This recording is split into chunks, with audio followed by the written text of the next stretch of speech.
Hello and welcome to Hidden Existence. Got a great show tonight, got a great guest tonight. But just before I introduce my guest and we do the show, last week I had a fantastic guest on. I had Larry Batson on. I don't know if you all remember. We had such a laugh. He knows so much about the history of Bigfoot. He's told so many stories. We did the drawings. I know Larry puts out videos every day, does live every day on his page. He's teaching kids to draw and adults to draw and having fun with it. And tomorrow, Larry's having an operation. He's got cancer of the kidney. And I know, cancer's like such a terrifying thing to go through for anybody who's going through it and the families. And basically what I'm asking people to do is not just send thoughts and prayers, but if you've got a couple of dollars or anything that you could donate to Larry's PayPal. I know this is why he does the live shows. They raise money to feed the animals there that they rescue and use to educate people, schools and colleges. And I better leave that up actually. So yeah, people, even if it's just a prayer, a thought, send it out to Larry because I think he's a guy who deserves it. I had a great time with him, and I know the Bigfoot community will come together, do come together at times like this. So if you can spare a little bit, I would, and I'm sure Larry would really appreciate that. I haven't actually told him, so it's just I wanted to do a little bit, and that's my little bit. So I'll put that link in the description as well later on. And yeah, if anyone can help out, I would really appreciate that. So tonight, my guest is, where are our names gone? We have no names, do we? Well, I do know your name. It's Tobe Johnson, and he's from the Moon Lab, and it's fascinating stuff. Welcome, Toby. Hey there, yeah. Hey, how are you doing, Danielle? And just so you know, it still says Larry Batson under your face on my screen. That's why we couldn't see the name. There we go. We're back on top now. Right. The Moon Lab, it's absolutely fascinating. It's gone from sasquatch to paranormal, supernatural. I've listened to your audio book. I'm just fascinated with the journey that you've gone on. It's far too much for me to explain to these people, and that's why you're here. So I'm going to let you do it at your pace. And basically, where did it all start? How did you get, what is the Moon Lab? Tell us. Well, the Moon Lab by name is what I would call a skin twin. And what I mean by that, it's a place where the veil's thin, much like a place like Skinwalker Ranch. Now, these places exist all over the grid, and I think a grid has something to do with where the locations are of these places, especially the intersection of grids. So the Moon Lab actually lands through one of these intersections of the grid in a little town of Cottage Grove, Oregon. And all it is a ranch home out, off the beaten path, owned by Daryl and Cindy Adams. And it was there that, 10 or 12 years prior to that, a journey kind of culminated in a deeper understanding of the supernatural, which was really started in the foundation of cryptozoology and Sasquatch. A lot of questions were answered, but a lot more questions came up.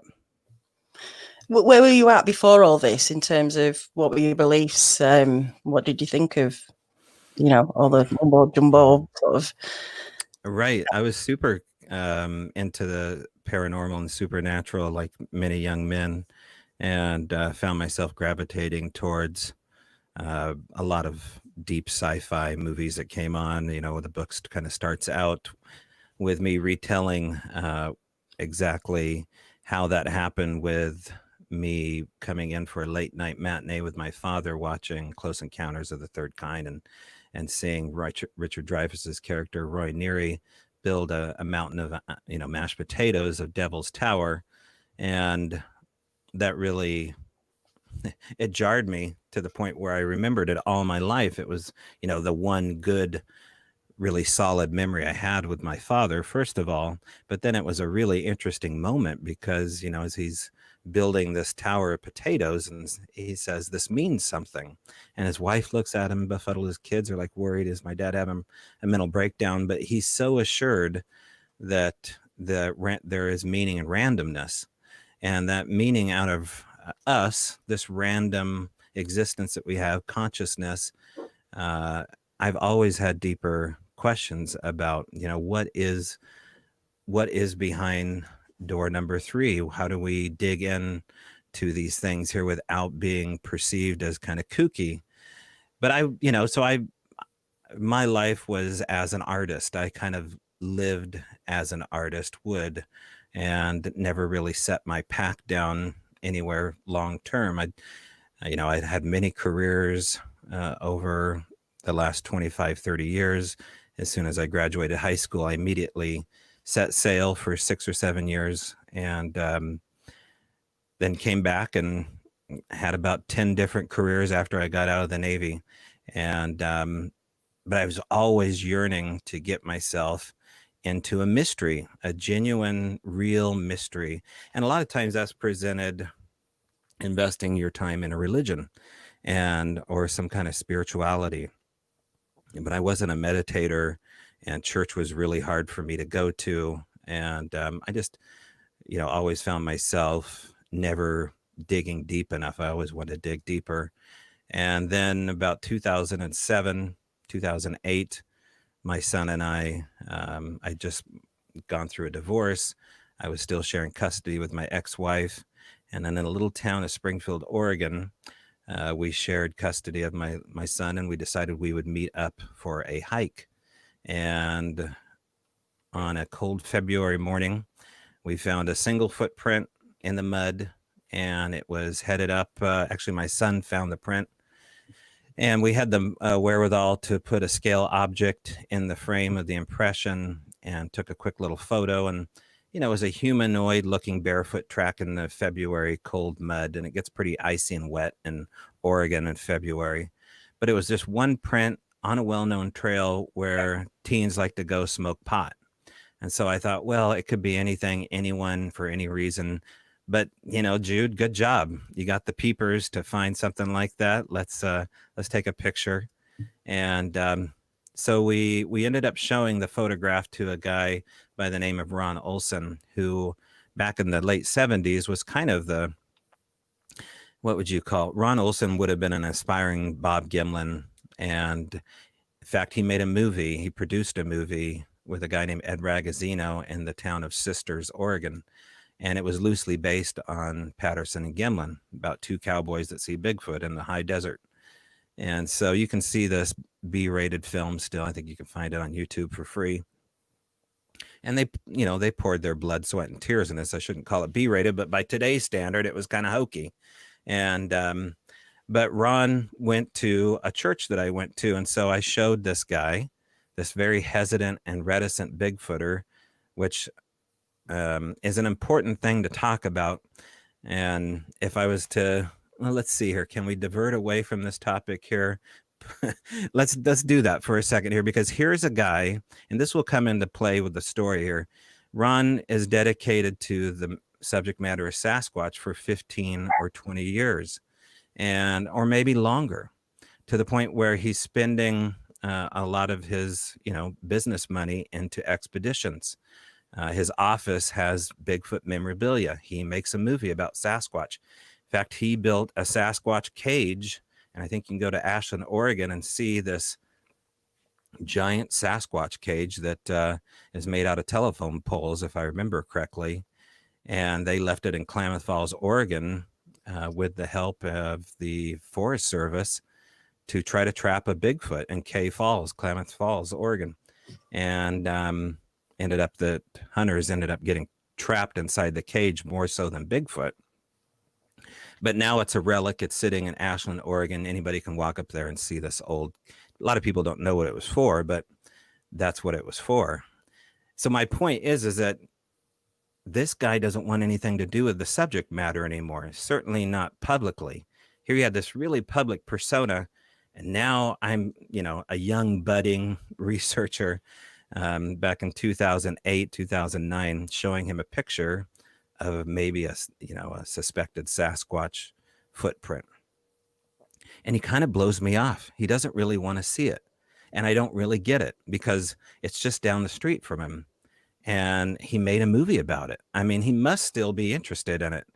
And, I'm pretty forgiving about people having a bad day, but it was to the point where just like, no, wait a second. This guy doesn't even want to talk about the subject matter. And so I just kind of filed that away and like, okay, whatever, maybe, who knows? But he said, before you go, since I'm not going to talk to you, basically, go talk to this river guide. He'll tell you a Bigfoot story. And so that's where the adventure really begins, is around 2008 after, I'm told to see this river guide. And from 2008 till roughly about 2013, I interviewed a fair amount of what I would call extended experiencers of Sasquatch interaction. These are people that have seen multiple Sasquatch over multiple occasions in multiple places. But after reading Sally Shepard Walford's book, Valley of the Skookum, about her experience with her daughter Autumn Williams growing up in the town of Ording, Washington, it was a story, a true account of Sasquatch interaction, but with a real paranormal flair to it and a romanticized flair to it and a poetry to it. And I thought, well, how much of this is just an aspiring romance novel or, a fantasy novel, not romance, there's no romance in it, but, I kind of played that off too. Like maybe she's just writing this beautiful story, this fantasy novelette. And I think maybe her daughter kind of thought that as well, all those years too. So as many people that know Sally, a lot of people don't. And a lot of people have never read Valley of the Skookum. Have you? Have you ever heard of it? I've read Enoch, and I didn't know that was her mother wrote as well. So, I'm going to look into that. What's her name? Yeah.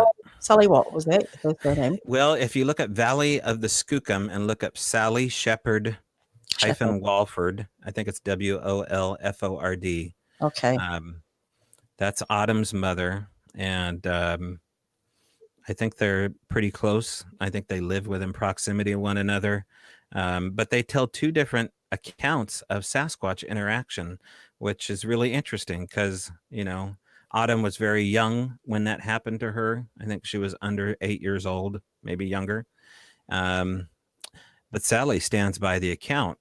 So Sally mentions things like cloaking. She mentions balls of light. She mentions the fact that there is this mind reading that almost happens and visitations during really significant times.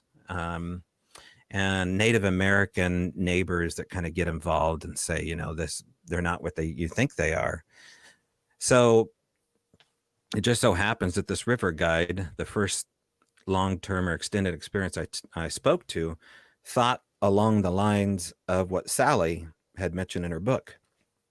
So I had to go meet Sally. So I did. I befriended her in Autumn and would go see them maybe once a month for over a period of a couple years. And they'd cook dinner for me and I'd hear great, Sasquatch theories, but you could tell there was this difference between daughter and mother. And it was palpable, just like, my mother wrote a very beautiful fantasy book and I'm going to write, this hardcore Bigfooter account book. And I thought the truth was somewhere in the middle between those two women.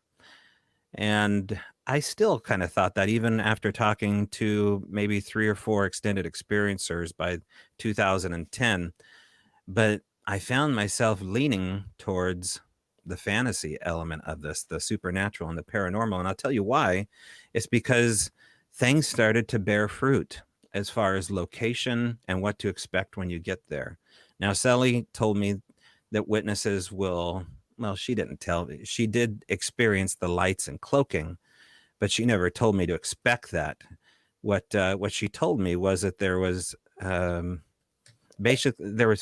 facial recognition techniques that you could do when you talk to somebody to recognize whether or not they were telling the truth. And, Sally was displaying all authenticity to me as she was telling me that. And so was this river guide. And so there are these kernels of things, these tiny little nuances, these small little moments that people do when they relive a moment. And oftentimes, they'll look up and they'll close their eyes and they'll kind of relive it. And you can see them go back to the moment. Well, that shouldn't happen when you're talking about cloaking balls of light and how they followed me home. Well, that's what Tom Powell was telling me. I interviewed Tom regarding his book, The Locals, when I had him down as a presenter at the Oregon Sasquatch Symposium. And I invited kind of a half and half crew, people that were flesh and blood and people that were into the more quantum answers, which is that's the new coin term. We don't use woo. Ron Moorhead gave us quantum, so we sound cooler. So we gone quantum. It's a much better word, isn't it? It's a much better word, I think. It's a much better word. And Ron showed up with Tom Powell. So, I had Dr. Meldrum and Cliff Barrickman, and then I had the river guide, Tom Powell, and I had Ron Moorhead telling me, no, this is much weirder. Of course, Ron wasn't fully out of the closet like he is now with quantum. I mean, he was saying they had language, so he had Scott Nelson with him.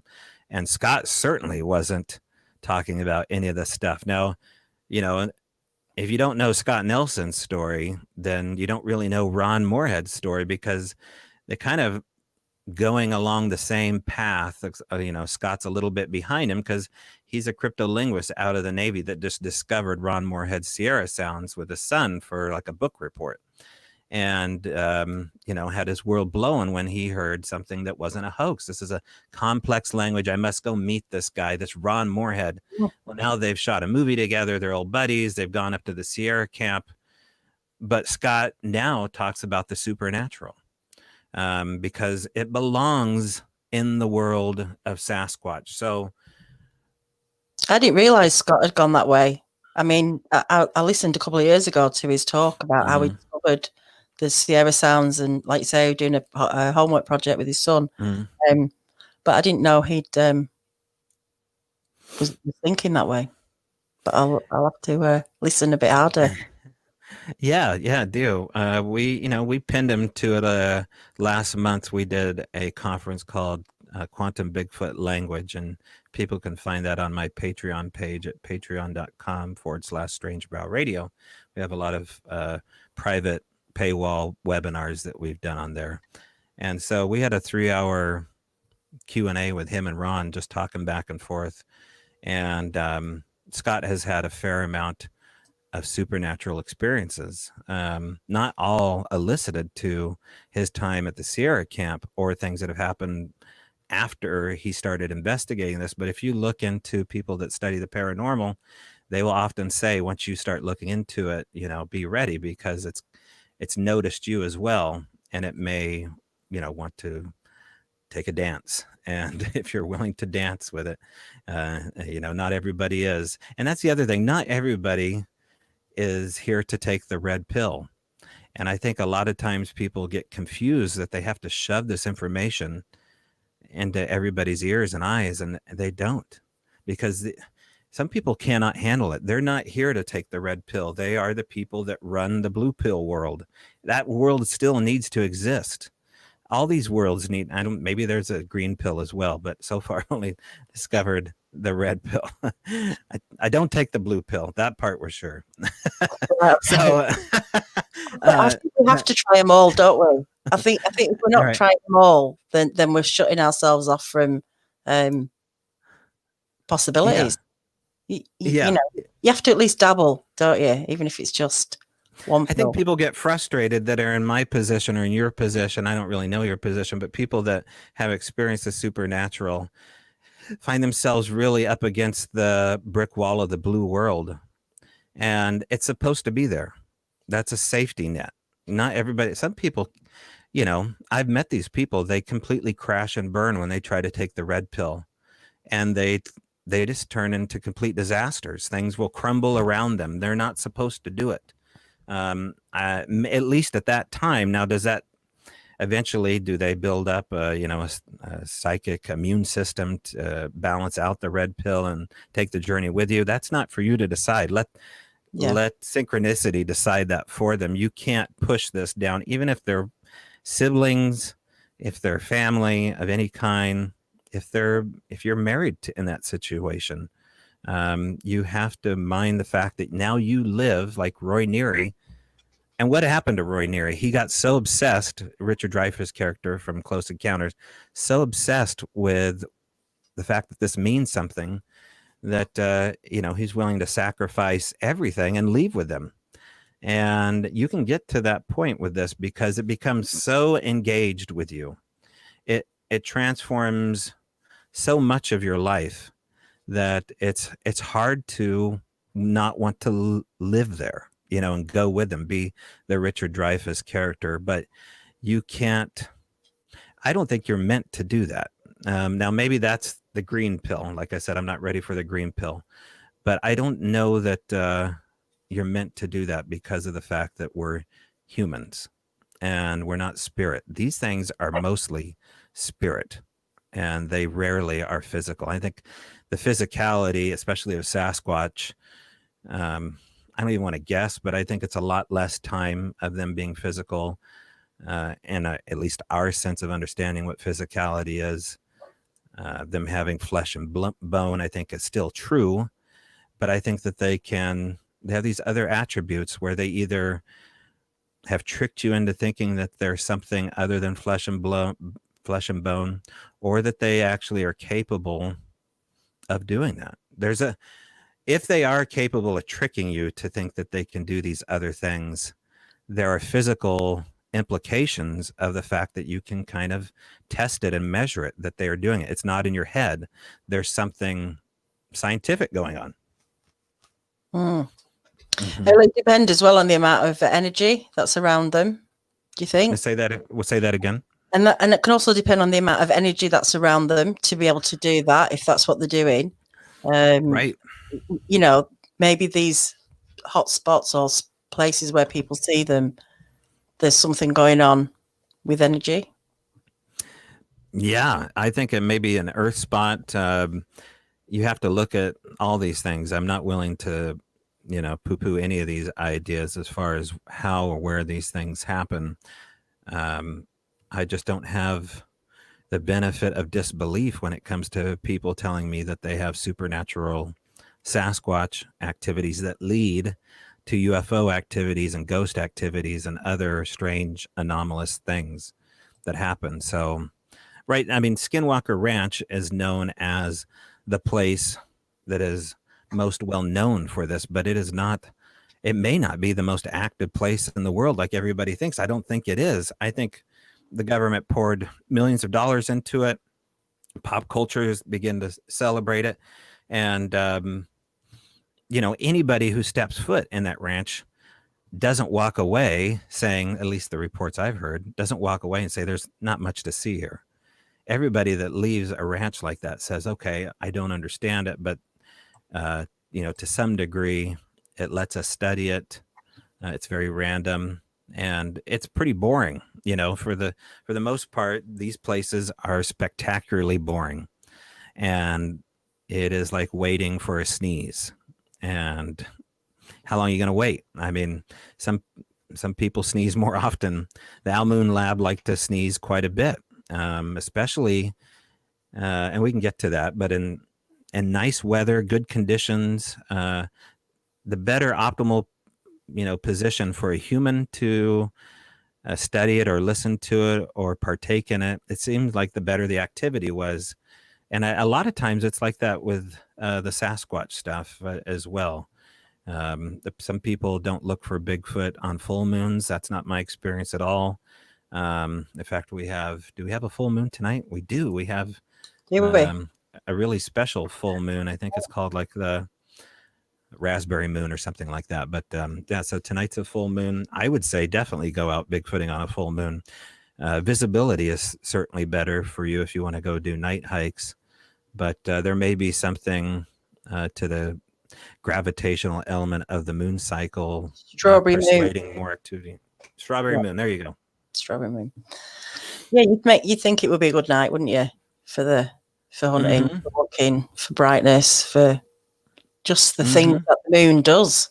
The tides, it draws things in, pulls things out. Yeah. I wish more, Bigfooters would ask these kind of questions as far as lunar cycles, or there being some kind of celestial answer to how we approach this subject matter here. But you have to kind of push your way into these new agey woo-woo flute player quantum physics worlds in order to have that dialogue. It's just very tenuous to approach people that are invested in Newtonian science only and not quantum physics or any kind of fringe science to have a conversation about things like astral bodies having an effect on Sasquatch behavior. So that's what I did, especially after 2010. I started to do these conferences in the little town of Eugene, Oregon, and we had 2.5 of them. And then I was like, well, conferences are conferences. It's talking heads. They're lecturing to an audience that's eager to kind of meet the person in the know. But let's talk to like real people. So around 2010, I started to do something called Bigfoot and Beer, which was at an old pizza restaurant up in the McKenzie Cascade area of Oregon. And it had, everything I'd want. They had the anchovies, olives, capers. Right. They had cold beer and pizza is what they had. Brilliant. That's all you want. And they had a big old newspaper heading of a Bigfoot report. And it turned out the guy making the pizza had a tremendous Sasquatch encounter. And so I thought, well, if you guys are kind of struggling for business, which it kind of look around here, I think you might be struggling to get customers in. What if we once a month start talking about Sasquatch and make this, a town hall place? And then that's when Finding Bigfoot came in, and they filmed 2 episodes there in the first season at the restaurant. And the town got really interested in it. And, but the weird stuff kept coming in. And so when an extended experiencer with really weird stuff would happen, they'd find out they had a safe place to go, and they'd talk to me privately, usually on the phone or email. But in a couple of cases, it would happen in the parking lot of this little town and this little restaurant. And so I ended up speaking to a guy that had an incredible encounter up in the Sisters Wilderness in the high desert, up where the Sasquatch movie was made. And I won't go into all the details, but he basically said, my encounter was so significant by the end of it, I'd have to believe that these things understand. He was an ex-deputy off duty going in to basically visit an old friend that he had buried out there. And he had an encounter with a Sasquatch. And he said, after my encounter, I'd have to believe that these things have some kind of humanity to them, because this thing made fun of me like a human would do. It mocked me. It let me know it was smarter than me. And it did it through its, facial expressions, and it did it by its movements. And then I met these pit bull breeders, separate moment, separate day. And they were named Chad and Mary. They'd lived only a couple of miles up from the pizza restaurant. And they told me that they had Bigfoot in their backyard. And I said, okay, like backyard. And like, well, we live, on the highway, and we live at the base of the hill in this little town right up here. And I said, oh, I know where you live. And they said, yeah, they're right there off the highway. And I said, okay. And she goes, can you come by tonight? And so I could see her boyfriend was pretty hesitant. He was kind of, all steroided out. And I mean, for crying out loud, they're pit bull breeders. So, you usually not the mousy type that are doing that sort of thing. And so I grabbed a girlfriend, and so we went out to their house and interviewed Chad and Mary. And I could tell that it was tense. It was really tense at the house. And I wasn't quite sure what the tension was, because there was a couple of roommates milling about. It was kind of mean, it was a nicer 3 or 4 story house, but it had kind of like a, I don't know, a flop house, kind of like there's substance abuse going on here. And I don't think it just ends in alcohol. Something else is being bred besides pit bulls. And so, you know, me and this gal are like, well, you go interview her and I'll talk to this guy as long as I can. Maybe he's going to kick my butt if I ask the wrong question here. So, but they both described having Sasquatch basically watch their kids and race back and forth on the hill. And it would always happen after the sun went down.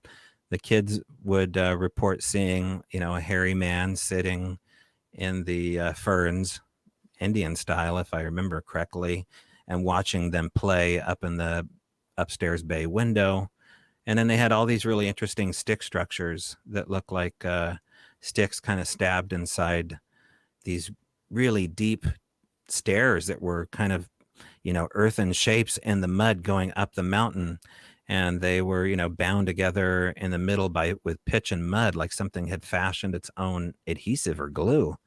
And then they preserved them and stuck them in their garage, and they showed us their trinkets. And that's how I got invited into really my first research area or playground, which I ended up nicknaming Oz because it was so, you know, Dorothy in the Land of Oz when I was up there. So many incredible things. And I wanted to get as high as I could to that activity where it was happening, but I didn't know who owned the mountain. Everything here is, you know, sectioned off by ownership. Either, you know, the feds own it, the Weyerhaeuser lumber industry owns it, or Bureau of Land Management, or Army Corps, or it's privately owned.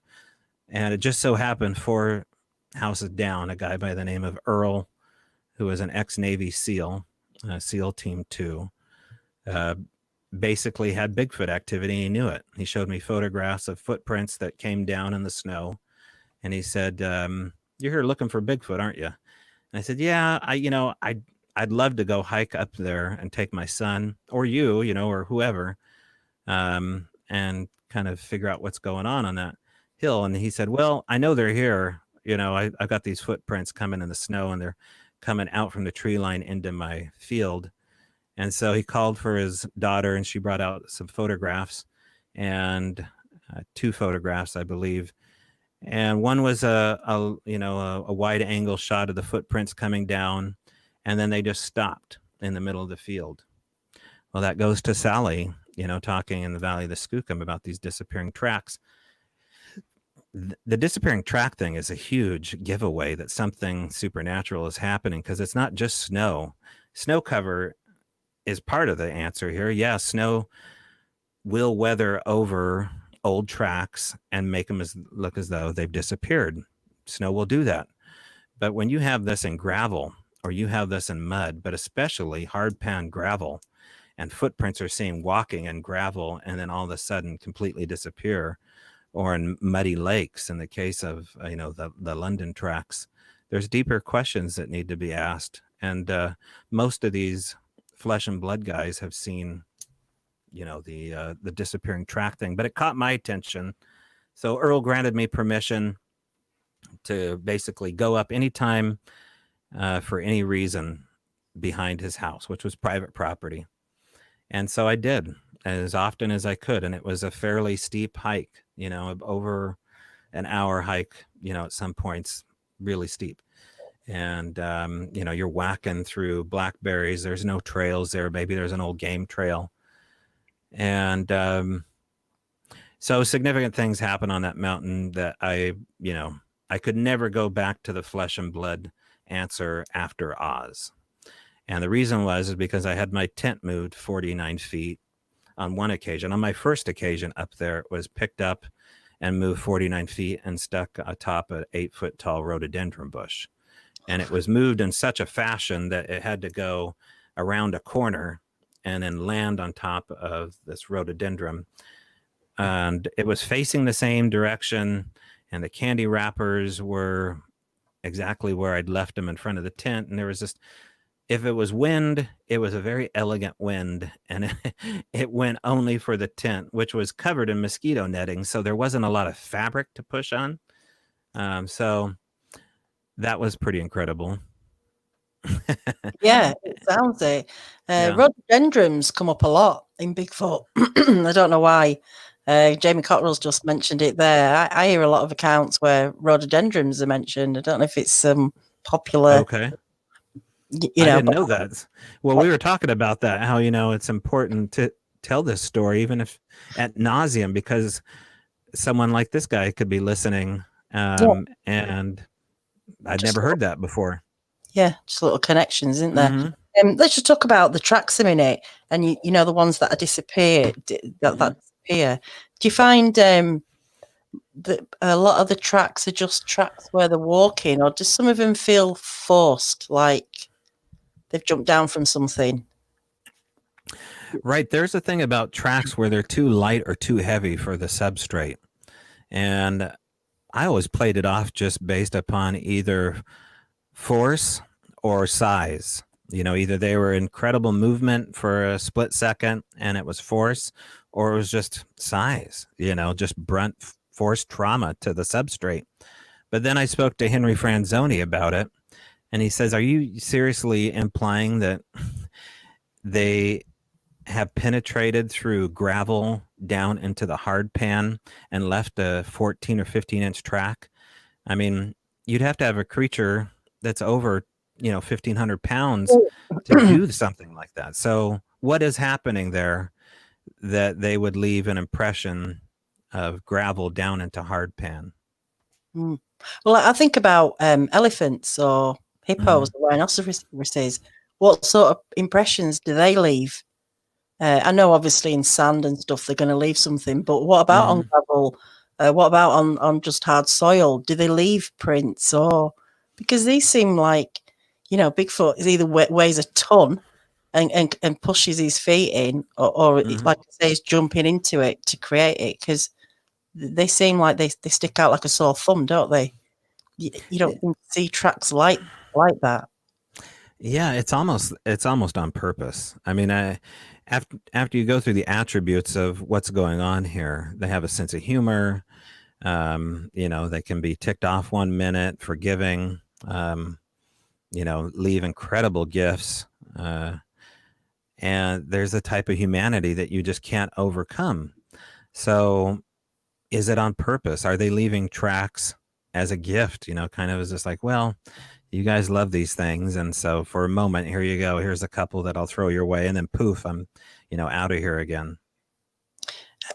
Yeah, that could be it. I mean, we do as well seem to think they're trying to communicate with us. Some people think the glyphs, the signs, are trying to work it out. Why do we think we can work them out?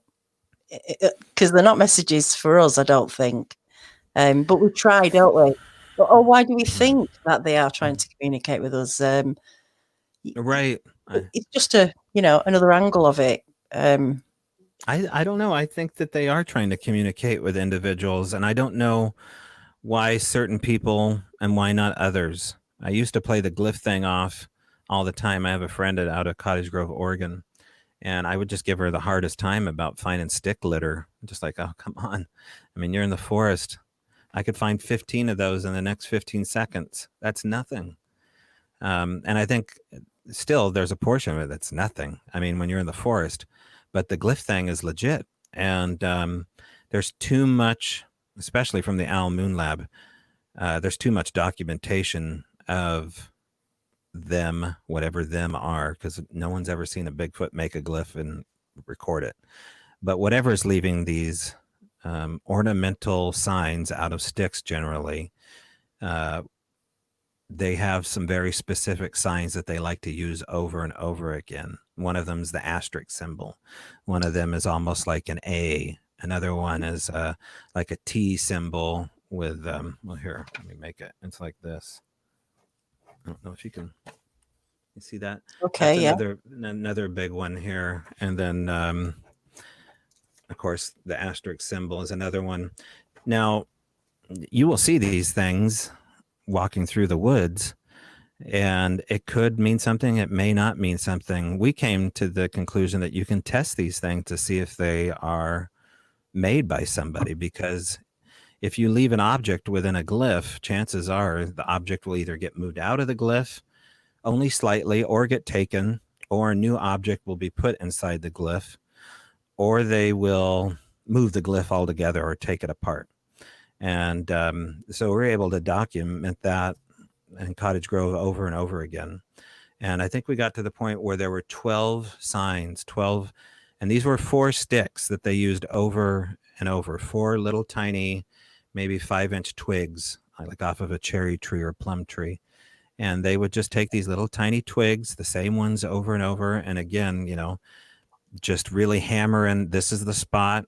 It's in a gravelly area next to the shop. This is where we've decided it will happen for you. We're not quite sure if we initiated that spot or vice versa, but I think they initiated it.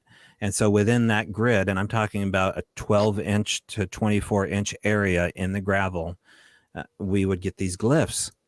And it was like they were trying to tell us something, like figure out this code. You know, who knows what this means? I mean, for those who say they have this figured out, and there's a couple people that have written books about this. Brian Bland and Tom Cantrell co-authored a book about stick symbols or glyphs. And I don't have it figured out that well. I certainly can't say what any of this means. And a lot of times people come back to, you know, this is all about love and self-understanding. And I'm sorry, but I don't know if it's all about love and self-understanding.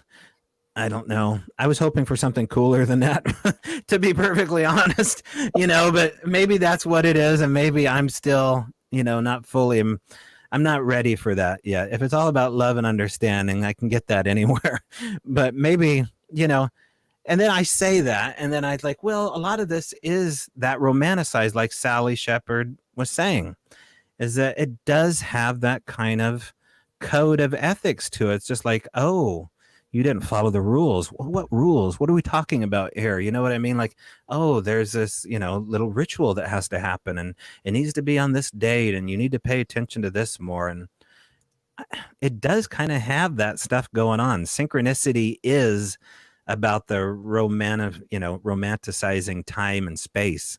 And you have to be in that moment, though, don't you, as well? You have to really be in the moment and in it too. I think you got to be willing to listen to this kind of, you have to hear yourself battle these thoughts. Just like, well, if it's all about love and understanding, that's so gross, you know? But then on the other hand, I'm just like, well, maybe it is, you know, because it does have the synchronicity things to it. So, you know, I argue with myself all the time about what the hell this all means. But the real important part is that it's true that you can, you know, spend your time looking into the supernatural and walk away with legitimate experiences to one degree or another. It doesn't matter if it's Bigfoot or whatever. These are just baseline things to get your feet wet. And so the other stuff will follow. You just, my advice is to stay grounded enough to still, you know, live in the blue world half the time, the blue pill world. Yeah. It's good to have a balance. Definitely good to have a balance and keep, like you say, keep yourself in check. Right. It's easy to run away, isn't it, with ideas and kind of, you know, I don't want to say fantasy, but I think it can become a fantasy adventure in a way for people. And especially when you start connecting with things that are outside the norm, you might feel that that's you specifically. Well, and unfortunately, I think a lot of time the secrets love to keep themselves so tight that it makes the researcher uncomfortable and frustrates them. And they just start to make up shit. They're just like, well, I'll fill in the blank with this. You know, I mean, I've seen this enough and this must be true. And they told me that this is what it means. So it must, I mean, they're not ever going to lie to me. I don't know. I don't have any friendship like that. Just like, well, I'm sorry, but friends do lie to you. And sometimes they think they do it for your good. But the people that think they have absolute truth over the others telling them the whole truth and nothing but the truth, I'm not there. And that the Al Moon Lab does not profess to know any of that at all. It is a book of questions and experiences. Yeah. And that's how it should be. You know, we can't, we don't know the answers, do we? And they are literally just dots that we're collecting. Tell me a bit more about the gifting then, and about the what was when you were asking for things, maybe unintentionally asking for things, and things were appearing. Yeah. So by the time I got into Cottage Grove, which would have been 2007, no, 2017 time frame, 18 maybe. So much has happened over the last 3 years. I'm trying to figure out, the date doesn't really matter, but I guess what matters is from 2012, 2010 to up around 2017, 18, I had heard and seen things regarding people that explain that they gift and that they leave things, and they leave fairly bizarre things. I remember Scott Taylor, a researcher here near Puyallup, Washington, showed me mummified field mice that had been left on somebody's doorstep on their patio, all lined up in a row, little tiny mice, and they had little leaves jackets on them that kind of bound their little paws together as the leaves wrapped around their shoulder and their butt, and then little twig belts, like something had done home mummification of some kind in these little mice and lined them up right in a row in front of their door. Wow. And he still has these mice in his freezer. That's the other thing. You got to get a special freezer if you're going to get in this, because you're going to keep weird stuff in it. So that one really struck a chord in me. Like, okay, you know, if they left that, what the hell does that mean? You know, and you know, even in finding Bigfoot, they would find like chicken bones lined up in a farmer's yard, all in a row, or feathers. And then we get to after 2012 timeframe, I found some footprints with a guy named Todd and my son Jude. They were called the London Tracks, and we invited a whole host of people to come down and cast these footprints. And then there was a lot of things that happened after those tracks were cast up in the hills, to the point where I became familiar with people experiencing what sounded like infrasound or the dread response. And that was a pretty wild moment. You know, it was totally unexpected. We'd spent 4 days casting these tracks, and one by one, these grown men were running down the mountain at midnight saying, they want me to leave. I shouldn't have brought a gun. And by the end of the night, we were kind of all, you know, standing there gobsmacked. And the reason I tell that story is because it gets back to gifting. Finding Bigfoot came and filmed a third episode regarding this trackway. And while they were filming the episode, they sent Bobo, one of the guys out of the show, and the cameraman to go get some B-roll footage on a Bigfoot hotspot about 2 hours from where we found these footprints. And they described gifting. And so what happened was, as they stayed the night in this hot spot, they woke up the next morning, and sitting on the cameraman's boot was a necklace. And so he's like, hey, you know, did you leave a necklace on my boot? The guy's like, no, but I think Sasquatch was around us last night.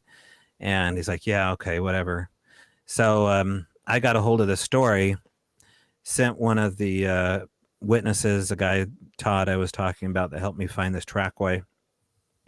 And he ended up getting a pair of shoes gifted to his son. It had a pair of tennis shoes gifted to him in the spot. And I get into the whole synchronicity element of why tennis shoes would ever be gifted to a little boy. But after you hear the story, you know, it gets back into the description of this romanticized fantasy narrative, synchronicity playing out again with Sally's book, Valley of the Skookum, you know, and Tom Powell describes it plenty in the locals. And so does Ron. I mean, Ron left a lot of that out. There was a lot of it that happened up in the high Sierras, but it wasn't a book about synchronicity. It was a book about language. And so after we saw these tennis shoes, because I was there for this moment, and they were absolutely gifted by who or what, I don't know, but there was enough of this narrative by the time I got out to Cottage Grove again to basically move in, for 4 months into this ranch house and study it full time, that's when all the gifts started showing up. But there really is no story about the Al Moon Lab without talking about these knees and these knee impressions that were found really on a lark, but with a guy named Daryl Adams who was on elk hunt with me. We had just gotten to know one another. He's like, I bought a house. I'm freshly retired. And there you go. There's a photograph and the report regarding. Oh, actually, I'll get it up bigger. I'll get it up bigger while you're telling us. Okay, sure. I'll just. Okay. Tell us about the. Sorry, you carry on, and I'll. You got it. So as we're on this elk expedition here above his house, Daryl is freshly retired, and he'd been a contractor in California prior to that, and is ready to do retirement stuff. But he's not the kind to go play golf. He want to go hunting and looking for Sasquatch. So he looked up the London tracks on Google. He's like, well, dang, I live right next to this. That's perfect. And so he found me on Facebook, and we met.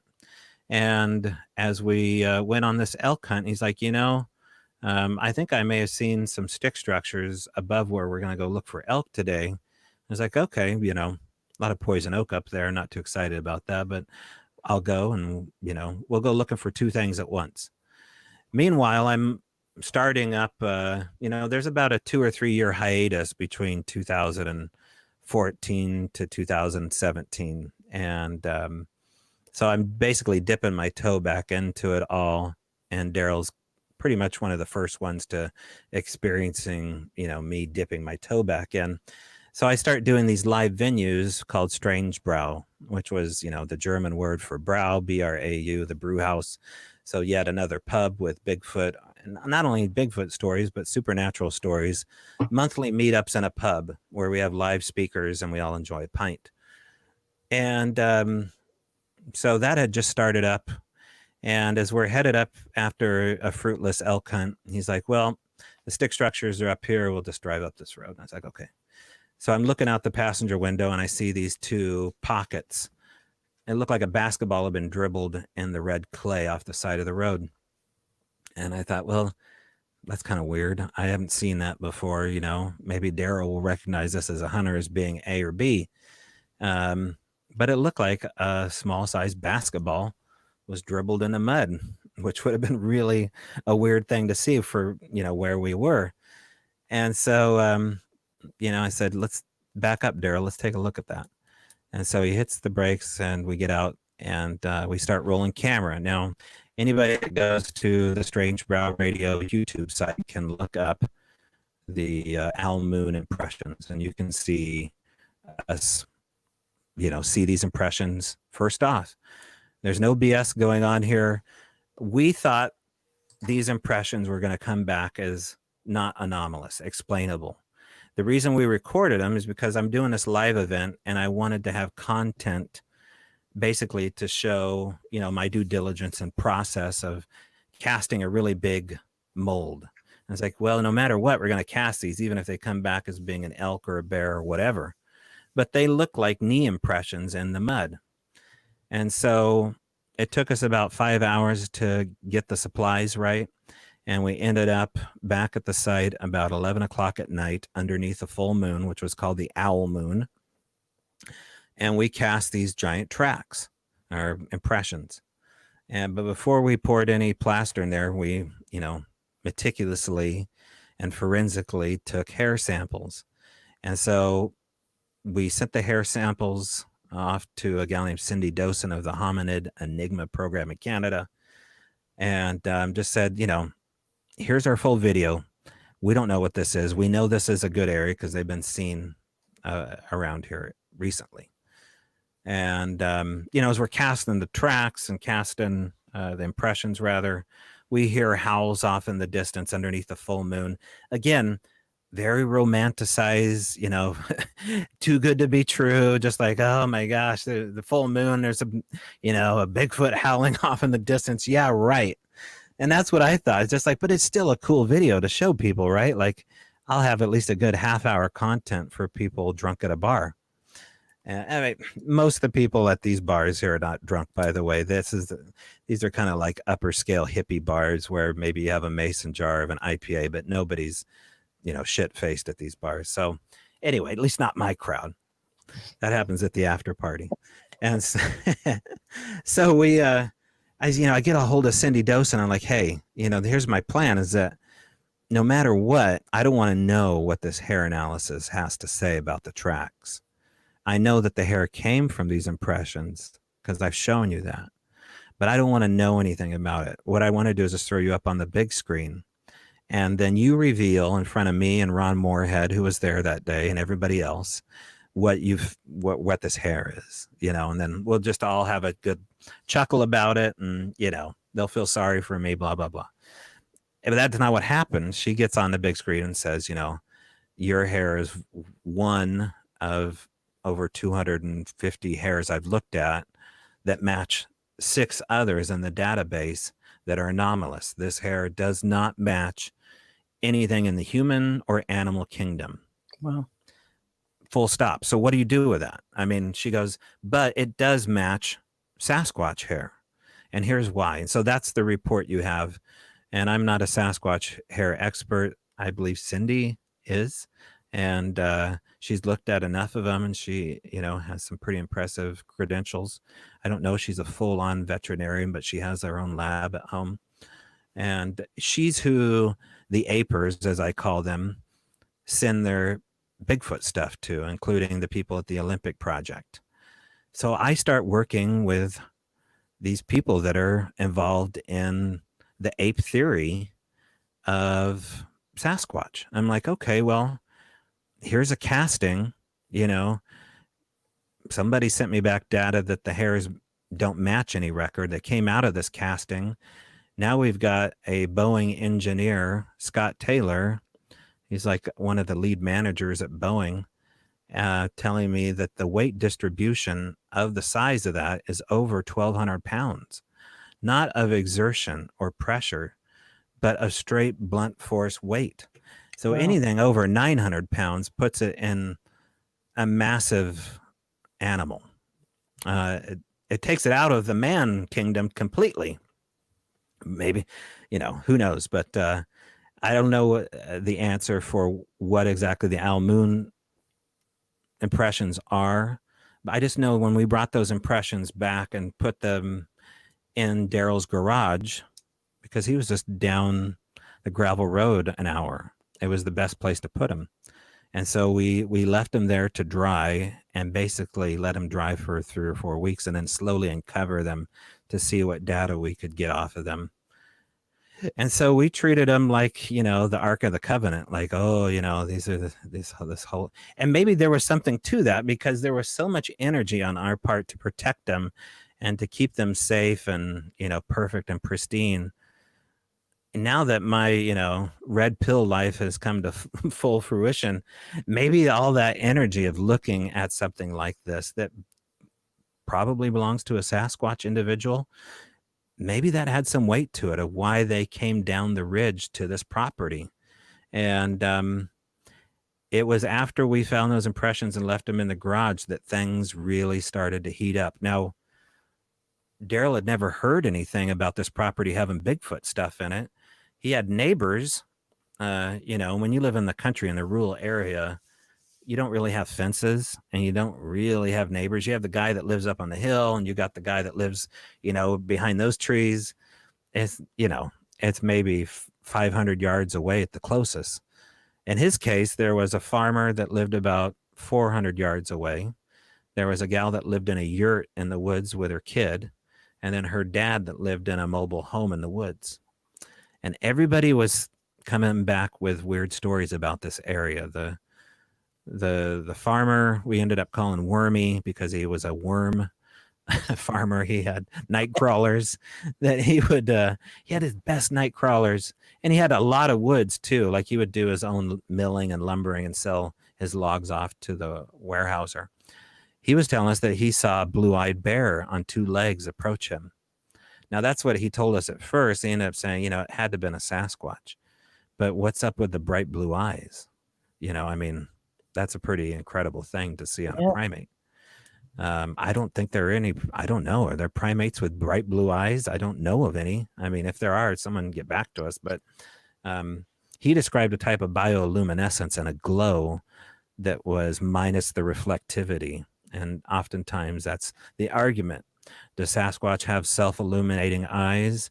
Yeah, I think they do. I mean, most of the extended experiencers I talk to that have seen eye illumination talk a bit about seeing bright eyes expand almost like a, a deep sea creature, a bioluminescent creature, like a glow stick, kind of does when you shake up a glow stick. But so that's what he described. And then the other neighbors described other various types of activity that pointed to the fact that there was something or somebody basically listening and keeping an eye on that neighborhood, which wasn't really a neighborhood. It was an old logging road that he lived at the end of. And that's when we started to see the gifts. And the first gift that I really remember seeing was, well, it was a gift that Daryl got. And we didn't really know it was a gift at the time, but he was on a hike by where we had cast the impressions, and it was a single road, a single hiking trail going in and a single hiking trail going out. And he had a little tiny Australian shepherd named Izzy, a real smart little dog that he still has today. And Izzy was pretty hyperactive to get outside and run up and all around the woods. And as he's coming back in off the trail, he sees this thermos sitting in the middle of the trail. He goes, well, that's odd. I was just on this trail here. How did a bright red thermos standing up on its end get in the middle of the trail? Well, previous to him finding that, the dog was thirsty, and he was texting me while I was at work saying, hey, I'm out here in this Bigfoot area and I haven't seen anything yet, but I got to get back home because the dog's thirsty. So here he gets a thermos. Well, this gets back to, the shoes that were left for the kid, or what things that Sally was explaining. Like, these aren't just gifts. Something seems to be paying attention to what you've been talking about. And, that thermos was a container. Yeah, it was old and it looked like junk, but, in a pinch, he could have filled it up in a stream. And it was an acknowledgement. I didn't know it at the time, neither did he that something was paying attention. So that was really the big one. We didn't really know how big it was at the time. And the gifts just kept coming. In fact, they came on such a regular basis that it was just like it's astonishing as it was at first. It kind of became a little bit mundane and regular, just like, oh, another weird gift of significance. Like, I had this little tiny walking stick. Well, it wasn't a walking stick. It was more like someone had fashioned together a vampire slayer stake in the middle of the woods. In fact, it said vampire with a Y carved in the side of it. And I found it out with an author friend of mine, Kirk Sigurdsson, while we were Bigfooting in the Clackamas. And someone, maybe a teenager had made, like a homemade vampire stake. And then they just set it on this rock and went back to the big city. Well, we thought it was cool, so I took it home. And I ended up, moving into Daryl's place with my trailer. And because by then I was going through a divorce while I was divorced, and I basically sold everything off, bought a little 14-foot trailer and a Jeep. And, I was going to live this authentic life of an adventurer. And so Daryl said, come on, move in, all this weird stuff's happened, and you can look at the knees and, just park it over here in the gravel bed. And I said, okay. And so I set the stick out, and I get home from work, and there's a stick about 10 times its size leaning up against my trailer. It had a honed tip and a blunt top, just like this vampire stake did. And I was, I thought Daryl found a stick, while he was out hiking and set it on my trailer. He's like, no, man, I didn't leave that there. It was left in broad daylight, as far as I know. I mean, I was working some crazy hours. Some of it was in graveyard. So that could have been, I was a truck driver at the time, and leaving the state periodically and coming back at weird hours. And then there was the little blue dinosaur. next to the knee impressions inside the garage was a little blue dime store plastic velociraptor dinosaur. And it had, just like everything else that had been gifted I'd seen firsthand, had a little bit of mud patina or moss patina off the side, like it had been kind of stored somewhere for a while or found in the mud. And there it was, sitting upright on its two little velociraptor feet inside a locked shop on the deck, I mean, on the shelf next to the knee impressions. And so I asked Daryl about that. I was like, did you have grandkids over here, maybe playing in and around the knees? He goes, no, I'd never let kids inside this garage with those there. You know that. And so that was really an educational moment for Daryl, maybe as much as, finding the knee impressions, that something was getting in his garage without accessing the doors. There was 2 bay doors, and then there was the deadbolt doorknob garage door that you'd walk in and out of, but the 2 main bay doors were automatic by switch.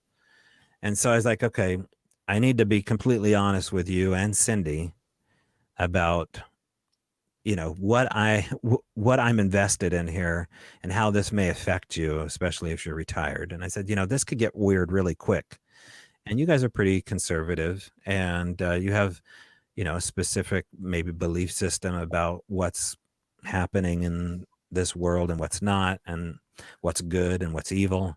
I said, I think this is, something Sasquatch related, and generally it's pretty neutral, but it's totally supernatural, and it's going to engage you on a supernatural level. And his wife piped up and said, oh, don't worry about that. I lived in a haunted house. I've even seen ectoplasm fall from the ceiling. I was like, well, okay, game on. Let's go for it then. I'd never seen, still to this day, I don't think I've seen anything like that. But, they basically let me have full run of their house to the point where I had a key, and I had the ability to have activity at their house that far surpassed my expectations. What's the, is there any connection with the gifts? Is there anything, colors, shapes, themes? Are they just so random that none of them tell a story? Well, I think they do tell a story. They tell a story, in this case, of there's a grooming process, I think, that's happening, an initiation.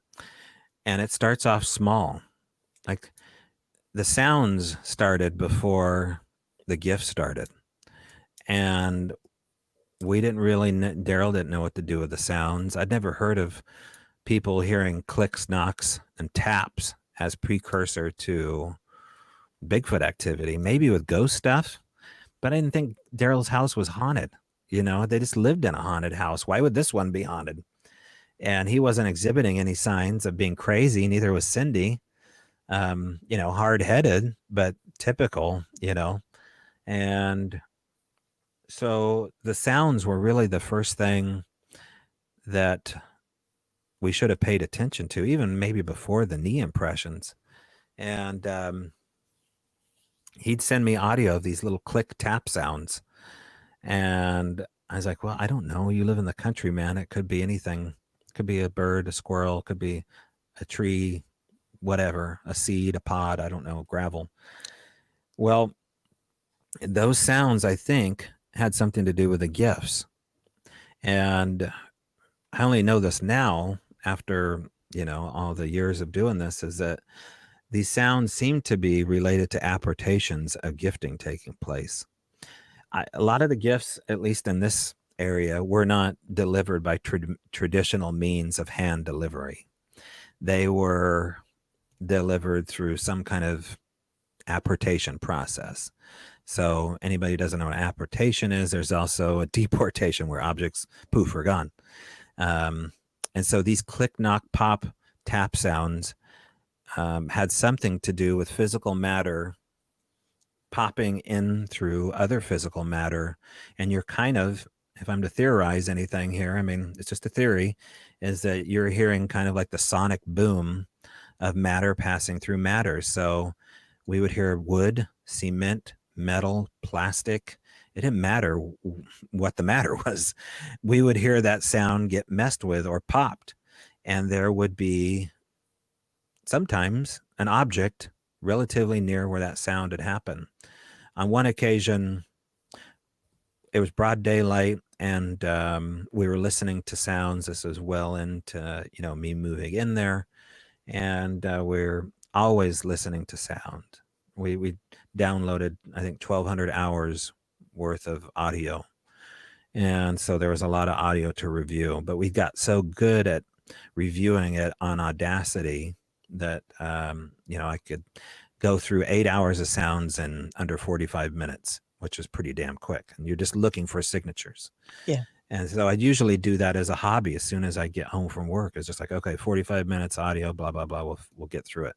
Well, in this case, there were 16 hours. So it's, almost an hour and 45 minutes, 2 hours worth of work. So this is how addictive it is, right? You're willing to sit there in front of a computer and just be like, oh, there's a little tap sound. That's got to be something. That's a goblin. I know it's a gob. It's just like, oh my God, what have I turned into here? But then you hear, in this case, with your own ears, Daryl hears a click, and I had my cans on. I was listening to audio, and he's sitting next to me in the garage. We had both the doors closed. He goes, hey, he lifts up my ear, and he goes, I just heard a click or a tap sound outside with my own ears, not audio recording. I said, okay, what do we do about it? It's like, well, let's go look. Like, okay, yeah, probably a good idea. So I had parked my Jeep outside and lift open, the back of the trunk. And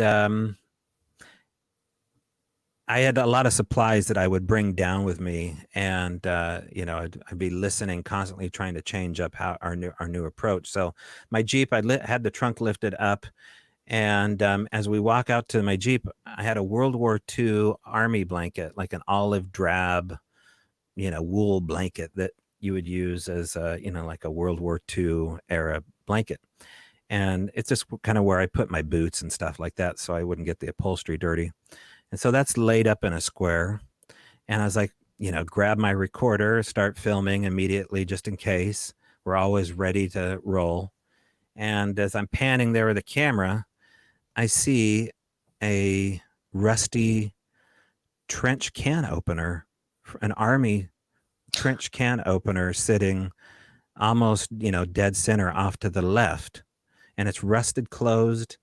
It wasn't mine. I know it wasn't mine. I didn't have, I had maybe a brand new can opener, shiny silver one, but this one had a rusty patina on it, and it's just sitting on this World War II blanket. So there you have this object of significance. It's a World War II era style blanket. Now it's got this World War II style trench can opener from that area. It also has this patina on it, like it's been preserved somewhere. So what's going on? So those kind of gifts of significance went on to the degree that we lined up all the gifts. By the time Daryl actually left the property and ended up selling it, we lined up all the gifts from the first one to the last one. And we noticed that they got significantly larger to the degree where it was very noticeable. We started off with pebbles and toys, and we ended up with boulders, big, small rocks and cell phones and hunting arrows and stuffed animals. And so that happened over a period of 4 months. And pretty much all those gifts had to do with something that either looked like them or we had spoken about them briefly.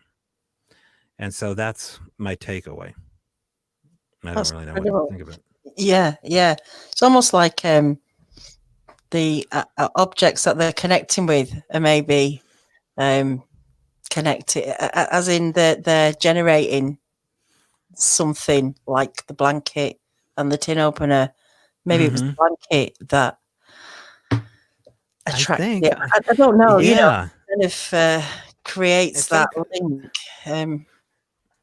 I don't know, something like that. Who knows? Because they like you to come find what they've done. That part we figured out. Like they like tipping their hat and saying, "Yeah, we did that." Because if for a second you doubt whether or not this is some kind of supernatural event, they will double down and make a much cooler one happen that you cannot ignore. And that's usually done when you're hardcore questioning it, like, oh, it can't be a trench can opener from World War II. It's just like, oh yeah, I'll bring I'll bring you an army hat and I'll set it on the roof of your, those kind of things. That Yeah. specific thing did not happen, but I mean, one of the big ones that I'll mention had to do with we were looking for a stuffed rabbit to put at the feet of a Sasquatch replica I was making for Ron Moorhead, and it was just a taxidermied rabbit that we wanted to kind of signify the rabbit hole of Alice in Wonderland and how all this really works. And so I was talking to my girlfriend about it, and the next day I get off of work or back from one of my strange brow pub crawl things that I did, and there was a dead rabbit sitting in front of my trailer with a rock sticking out of its right side of its head. And it was so fresh, middle of July is super hot, and bugs love to take advantage of dead things immediately, especially bees. Oddly enough, these bees come out and flies. And this rabbit was so fresh that there wasn't a bug on it. And, Daryl had just been out to the property walking it. It wasn't there. And so here I found this rabbit, and, had a pretty tough time with that because it was so in your face. Mm. And, something in my mind was not making a coincidence happen. This was synchronicity. Like, oh, you need a rabbit? We'll give you a fresh one. I mean, you got them all over here. We can get you a rabbit. But what are they? I mean, that's the thing is when I say they, there was so much UFO and ghost stuff there. I don't know where to place it, or earth elementals, or things that we haven't even described yet. I mean, the type of sounds that you have there that we can play, some of them are so otherworldly, so ghost-like. We would hear the stone that would get rolled, or a sliding granite on granite sound, or almost like a bowling ball rolling in the woods on granite. And that happened a lot. Tell me which ones to play, because I've got them all here. So whatever. Well, I don't know. Do you have the Rolling Stone one or the Rolling Stone Stone. Wheel? I've got definitely Rolling Stone. I've got about okay. 10, 15 Yeah. here.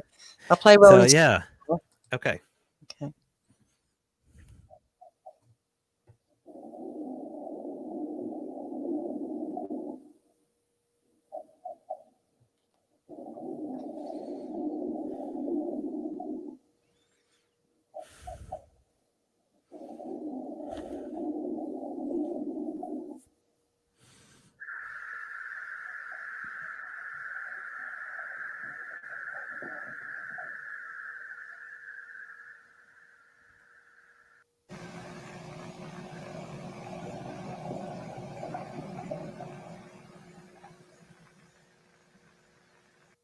Mm.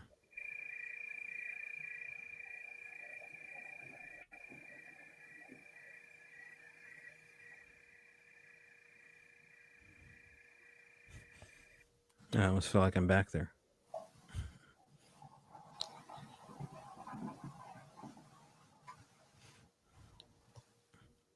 I think you definitely need to wear headphones. Yeah, you can hear. Yes, the people can hear that. You can hear it, can't you? But you're definitely better with headphones. Right.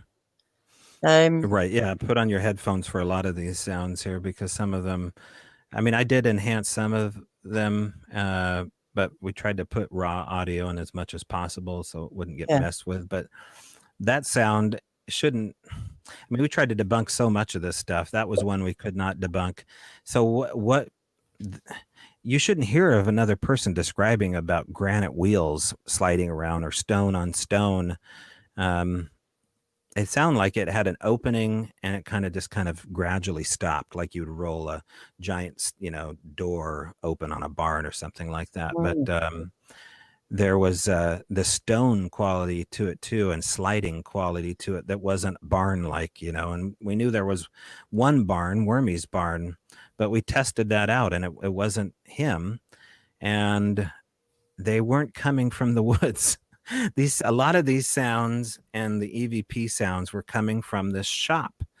If people can imagine, my trailer was parked in the gravel, and the whole driveway was all gravel, and my shop was butt up against an artesian spring underneath like an apple tree next to some blackberry briars, and then a gravel area, and the shop, which Daryl's house was on the other side of this brand new shop, which he basically just had built before I moved there.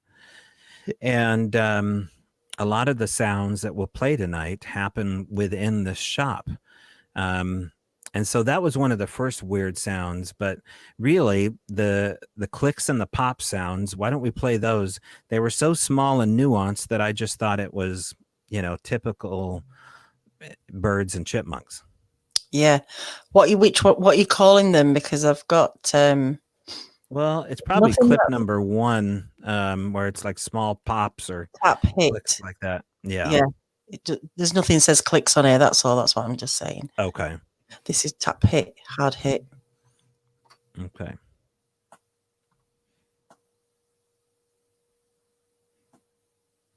I'll play that again. Yeah, I can't.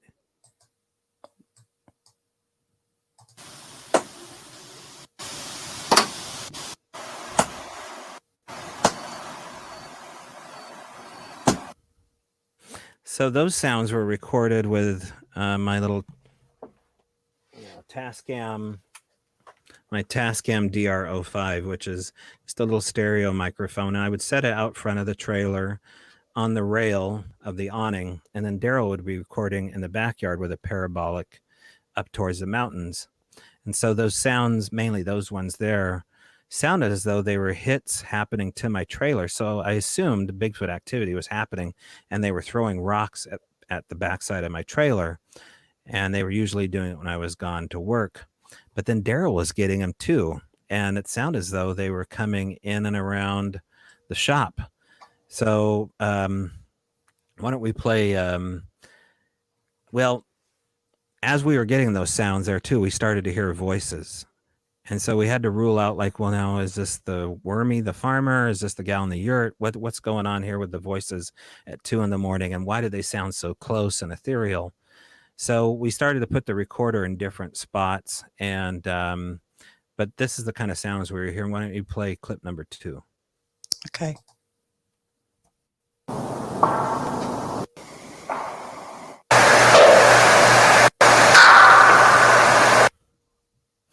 So again, more hits, pops, more wood knocking sounds, which obviously in a Bigfooter's world, this is what they're waiting for, is to hear that classic wood on wood sound. I've got news for him. I don't know if this is traditional, flesh and blood action happening here. There may be more uncomfortable answers than people are willing to, listen to. But because some of those sounds were coming in from this shop, in and around it, and I think those were apportations happening, where either there was spirit activity or Sasquatch activity or some kind of spirit elemental supernatural activity, and energy was passing in and out of these 2x4s, which were everywhere on the shop. So let's see what clip number 3 has in store.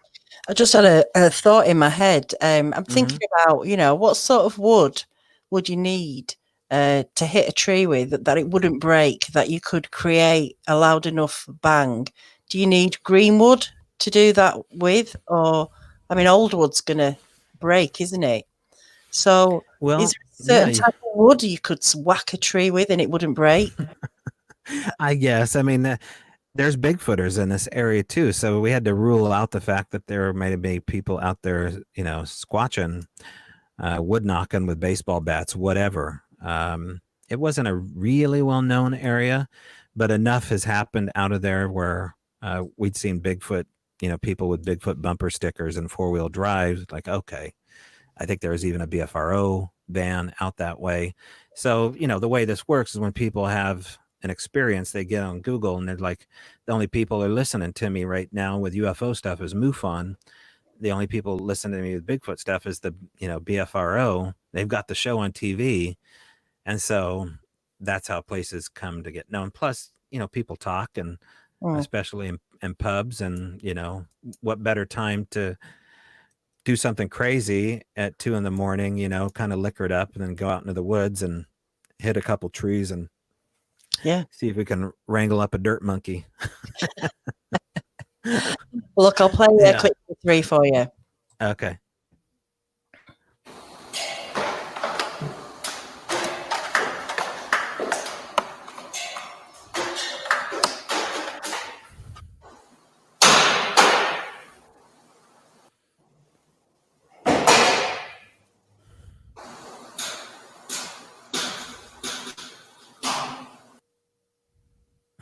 That's in the shop.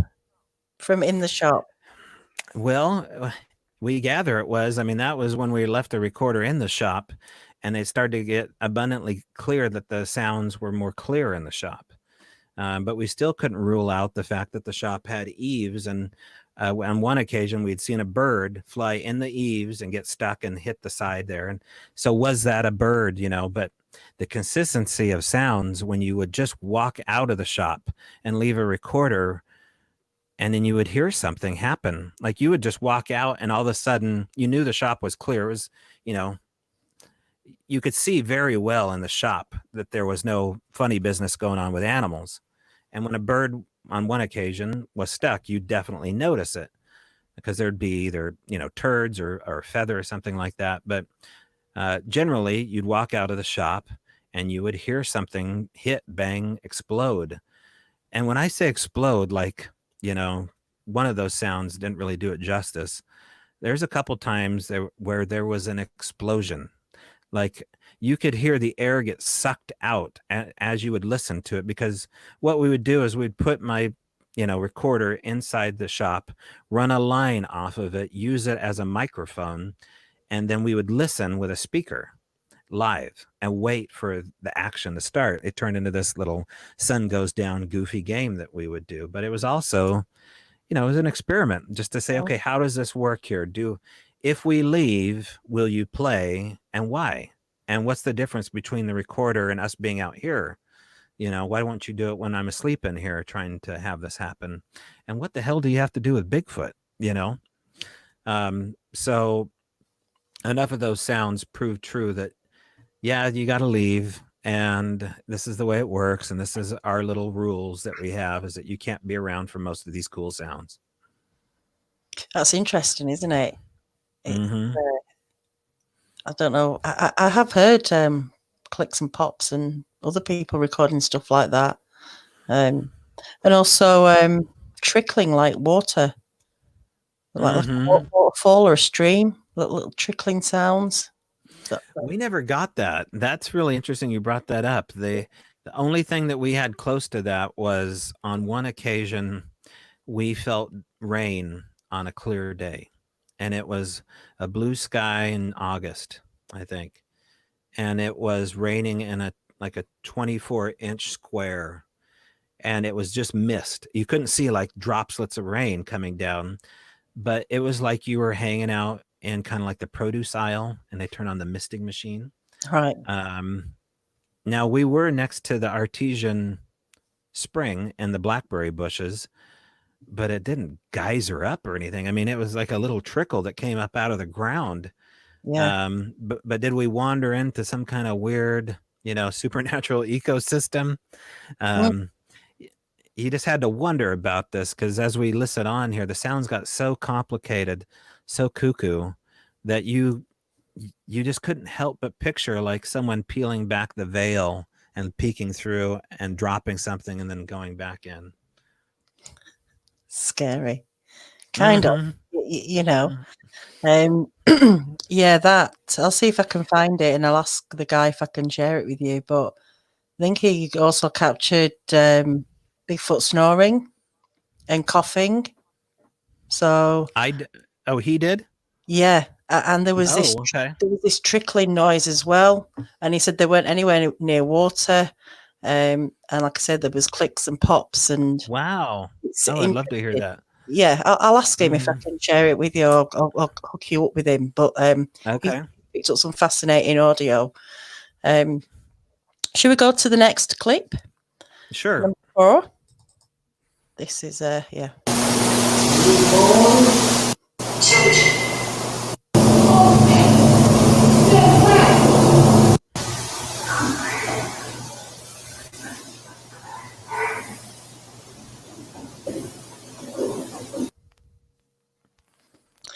Okay. In the shop again. Right. Nothing else. No. Most of those sounds were me in a zero gravity chair, laying next to the shop, waiting to hear them with my own ears. Sometimes you could hear these EVPs happen. Most of the time you couldn't. It would either wait for you to leave. Your mic's gone a bit funny. There's a little bit of static going on. Oh, my line? Yeah, I can just hear through your mic sounding very staticky. Suddenly, as soon as I stopped the audio, it started. I don't know. Sometimes when you talk about this stuff, it goes sideways. Yeah, it's gone totally distorted. Oh, really? Okay. Yeah. Okay. All right. Well, You might just need to come in and out again.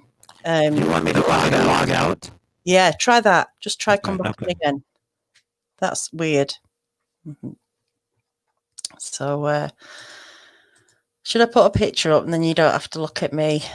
We'll put that knee back up again. That's pretty incredible. Hopefully, don't know with the audio there. Okay. That's perfect now. That's perfect. I don't know. When you hear back, you'll if you listen back, you'll see it just completely went distorted. So they don't want us to know, do they?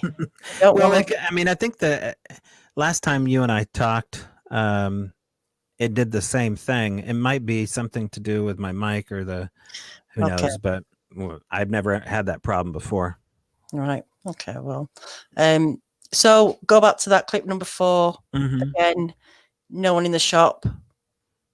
Yeah, nobody in the shop, and things slowly are progressing with language. You know, the last 2 voices there, I think I hear my name said by what sounds like somebody hard of breath, maybe younger. Should I play it again? Yeah, go ahead and play it again.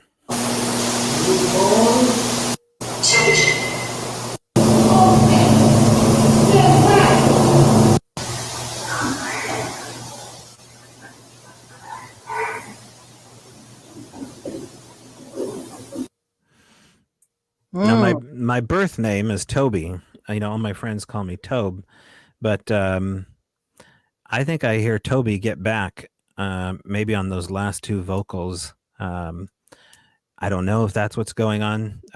We're sure that it's not contamination of anybody sneaking into the shop or Wormy 400 yards away coming down at 2 a.m. pretending as though he's a kid, because by this time we have game cams out. I'm using a FLIR camera.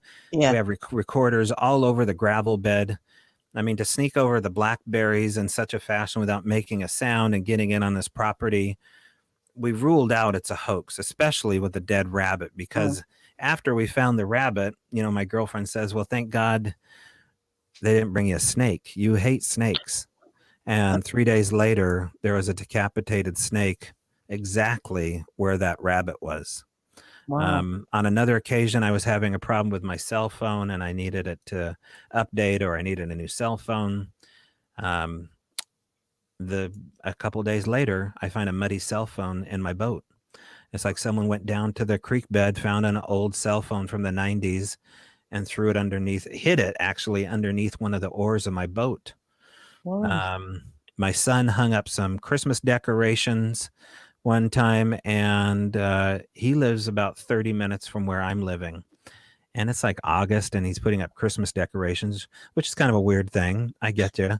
But he wanted more light in his room, and all he had was Christmas lights and a Christmas tree. And we find one of the bulbs, old vintage Christmas balls, in my boat where the cell phone was a couple weeks prior. Wow. Even if it didn't belong to my son, how to a very fragile Christmas ball with a little tiny acorn on top of it get stuck underneath an aluminum, underneath a wooden oar in an aluminum boat. And that was, during the progression of the items going from small to big.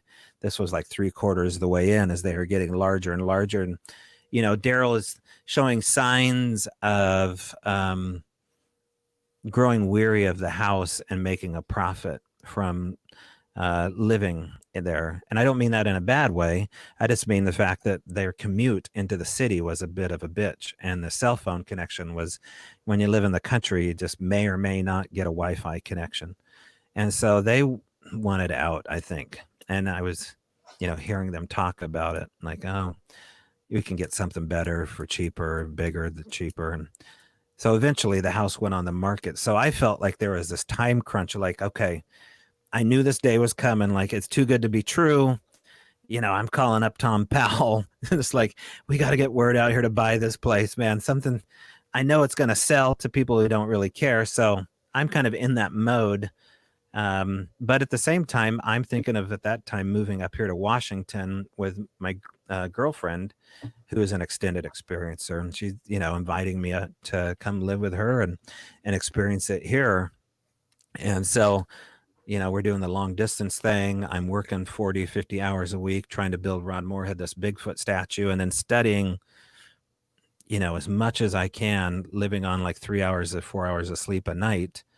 And there's, I don't know, play the next sound. I don't even know what you have. I've got them all here. Scooby laugh. Okay, so yeah, go ahead and play it.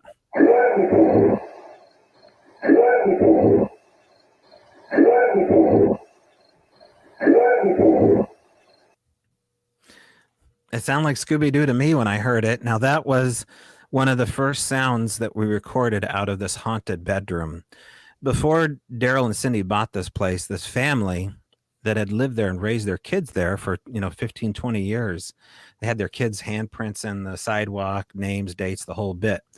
They suddenly picked up and moved, and they sold the house for like 40 grand less than asking price, and they move only 45 minutes down the road and continue on. That's all we knew. Just like, oh, hell of a deal. I don't know why they moved. And maybe they moved for the same reason you guys want to move. Maybe they want to be closer to work. So we just kind of let it go. But sadly, maybe a month after they bought the place, one of the teenage boys put a shotgun in his mouth. And that's all we knew. Now, the day of the memorial, we knew which bedroom this teenage boy lived in. We didn't really, I don't know if we knew it was his memorial that day. We knew he'd committed suicide, but we were recording so much, it's hard to, remember what had happened. But we put a recorder in his bedroom, and that was the sound that came back. And it was so unexpected. I mean, it sounds like a cartoon at full volume, and you're watching a Scooby-Doo episode. So that's why we called it that. But, I'm sending these sounds off to the Olympic Project and saying, listen, this guy's name's David Ellis, right? He works for the OP and studies sound on spectrogram. And he's like, I'll take any audio you send me my way. I'm not going to tell you what I think of it. I will tell you what I think of it. I'm not going to agree with you all the time, maybe. And I said, fine, I don't care. I mean, if you can, listen to even one of these sounds here, I think you'll be impressed. And that was one of the ones he was impressed with. He's just like, it doesn't match anything that comes off of a cartoon. It has the percussive tone that you want to hear on a horizontal level and the low parts of a hertz on spectrogram. And he explained that to me, why that's important. And so when we're, grabbing the recorder, Daryl looks out of the corner of his eye and says, what's that on the door? And I don't know if you have the picture there, but it's on the cover of the audiobook. It's these 4 little fingered handprints pressed up against the door. And they're like little tiny child handprints with little tiny 4 fingers. And they're kind of gnarled, and they're pushing up kind of at the door where the door handle is. And they're these milky white, chalky stained handprints. And they look like, a handicapped child. Maybe he was in there, kind of pushed his way. You couldn't really see where there was a thumb. And it was just so confounding. I wasn't expecting that. I'm not expecting this. Everything is so unexpected. So this is the 4-fingered Chucky prints, is it? Is that what you're talking about? The first ones that I'd seen, right? Yeah, just give me 1 second. I'll get them up. Because you sent me quite a lot. and I put a few up, but Yeah.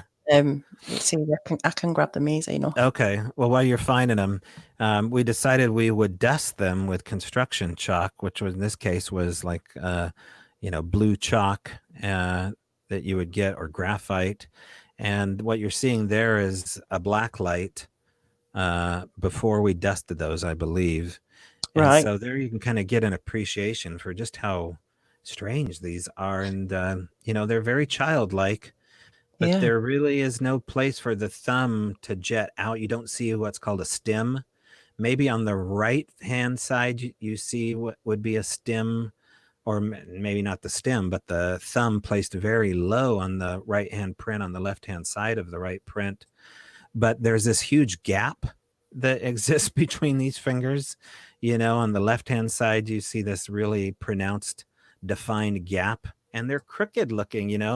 They're just weird looking prints. And so we dusted them. We didn't really know what to think of them. They came out of this room where on one occasion the light bulb exploded without the light turned on. Daryl's in the kitchen, and all of a sudden he hears an explosion happen, and there's one of the light bulbs that just it shatters in this room. So it's a pretty interesting place. And on that right sided handprint, there seems to be what looks like a little bit of a thumb, but I mean that's really low. It feels low. Yeah. It's weird, isn't it? It is sort of like, very strange. Yeah. So I contacted an extended experiencer about this, or she saw me post something like, has any Bigfooter ever seen this before? She goes, yeah, I'm extended experiencer in like Montana, and I live in a cabin in the woods with my folks, and my little daughter called me out once when the dog came back from the woods, where we have dogmen, we have Bigfoot activity. And she goes, my dog will come back with these handprints, chalky white handprints all over its hair. I was like, well, that's really incredible. Okay. No one's ever talked to me about those. And then one day I wake up with a chalky white handprint on my head. It's right on the right-hand side of my head in my widow's peak area. And the fingers are down here. It's back here on my head. And it's just so hard to play all of this off when it's coming at you this much, like if I'd only found a chalky white handprint on, the door, then maybe not. But I think it's a thing. I don't know how it relates to any of this stuff. We were talking about Daryl Sims, and he was very interested in these prints because they match the abductees, typically to grays that have experiences with the grays. What they find on their body, in some cases, it looks like a radiation burn. And it's just these long or short, spindly, four-fingered hands. And they kind of infuse themselves into whatever they touch. It's very difficult to get even a Sasquatch print off of an object because they're so oil-based. And right. It's like it's like it sets, it's just like it doesn't just wipe off. So yeah, that's that was out of what we call Chucky's room. That's what Daryl ended up calling those prints, Chucky's hands. I was like, okay, I guess it's Chucky's room, man.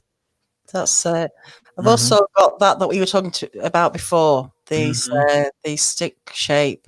What's that, a little stone underneath it? Right. Yeah. So that's kind of alluding to that. So that is a rock from a beach. It's actually a sandstone rock that has rolled up and down the shore enough to look like a golf ball. And so this was when we started to interact with the glyphs to see what they would do. If it was a glyph, we could test it, right? We could see like, if it's something important, they'll not like us messing with it and they will respond. Tom Powell, the author, ended up saying, well, why don't you do something better than that? And I said, well, what's better than that? And he goes, play tic-tac-toe. And I was like, okay. So in the documentary that people can watch now on Amazon Prime called the Bigfoot Alien Connection Revealed, I think it's free if you have Prime. Yeah, I've got Prime. Look. Yeah, the last 20 minutes is me and Tom Powell on scene talking about this place. And so he sets up a tic-tac-toe board in one of our hotspot areas and leaves like a stone as the first move. And within a couple days, they left a feather in one of the areas of the grid. And he goes, now watch this. And he goes, they won't know about the rules, or they don't care about the rules, and they're just going to try to cheat, or they'll screw it up. And I was like, okay. I was like, but I think you should still make a move. So, he's on the phone. He's like, okay, we'll go to the whatever, right square on the, bottom part. And I was like, okay, I'll leave a shiny rock or something. And as, sure as shit, they leave like another feather in the same square. He's like, it means nothing to them as far as winning. They're interacting on a different level. And so that's when we started to do a bunch of puzzles, which I'd heard about before, is these really homemade fashion puzzles that you just make up on the spot. Like once we took little pieces of 2x4 and cut them at little right hand angles and would lean them up on top of a log that was 8 feet tall just to see if they would mess with it. Something big had to get up there. Well, within a couple of days, we find like a little plastic action figure head of like one of the Smurf characters. It was like a weird ripoff Smurf, and it was like half chewed on by a dog or something. But it was on top of this 8-foot log underneath this puzzle. And so anytime we set up something like that, they would generally participate. But then, so we didn't, we have all this ghost stuff. We have all this supposed Bigfoot stuff, but it's still adding up to what are we seeing? We're seeing the action afterwards, but we're not seeing it as it happens. And we want that. How do we get it? Do we stay up longer later? Do I quit my job? What the hell do we do so we can see something and we can go to the next level of initiation? And that's when Daryl and my son saw like a pixelated Bigfoot image standing in the artesian well area. And they described seeing the pixelated shoulders and head of something, that looked like a Sasquatch standing in the blackberry bushes. I didn't see anything, but they did. It was enough to convince Daryl that there was something going on with the predator type cloaking phenomena. And then I had my FLIR camera on, and it was kind of poking through the top of my trailer, and we were able to capture, cars going by, like logging trucks and a cougar.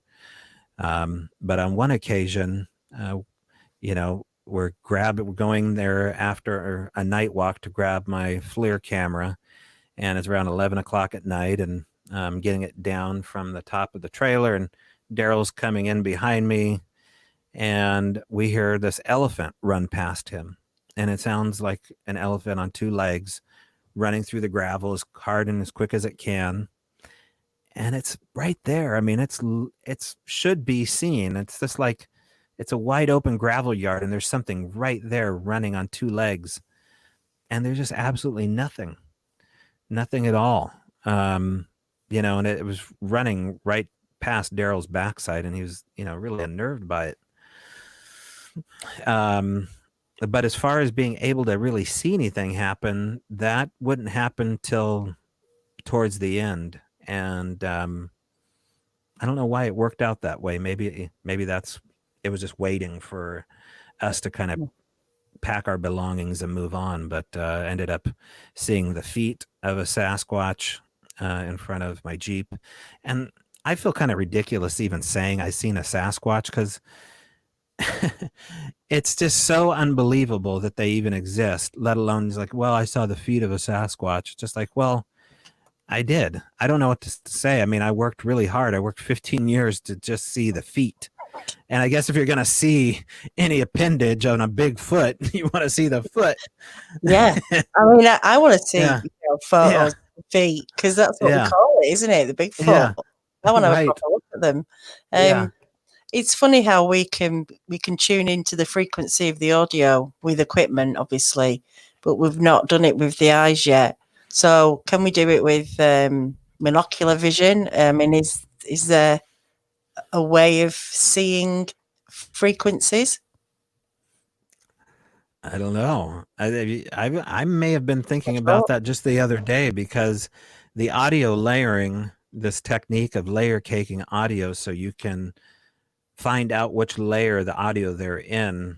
And basically you're taking old and new technology and you're compressing it into different gadgets, video cameras, camcorders, FLIR, all of it. And in some of those layers, including your own ears, there will be the phenomena that presents itself. Now, why does it come in and out of frequency like a radio tuner? I don't know. I don't know what makes it erupt. I don't know anything other than it just happens. So, and some of this audio here, which we can play, it shows that ability of something tuning in and tuning out. And let's play the next sound. Yeah. I just put that up there. I lost it now. The Pharmacy Seed Network. You can tune your eyes. Well, tell us how. Okay. Tell us how we do it. Or how you do it. Okay. So we're on number record a touched Blackberry sneeze. Okay. So this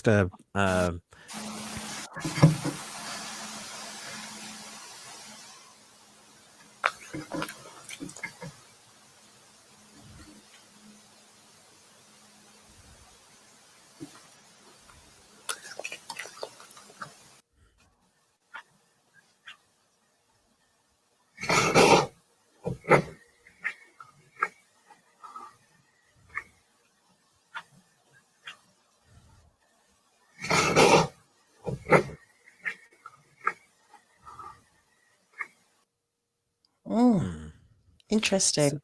So that again was just a simple recorder. I went to work and I found a trail of blackberries from underneath the awning. And I'd previous to that had heard footsteps approaching and running off. So I knew something on two legs was there. But somebody was chewing on blackberries and they dropped them like a person would as they went out to the tree line. And so as I was grabbing the recorder, I look up and I see this like 12-inch spray of blackberry juice underneath the awning. And it looked like someone had aspirated and, juiced. And so that was what was on there. Yeah. That's probably a good job it was that way around than the other. Right. That would be an interesting find. The stomp, hit, talk, sniff. Yeah. Do you want me to give a little? Sorry, I haven't played it. That's okay.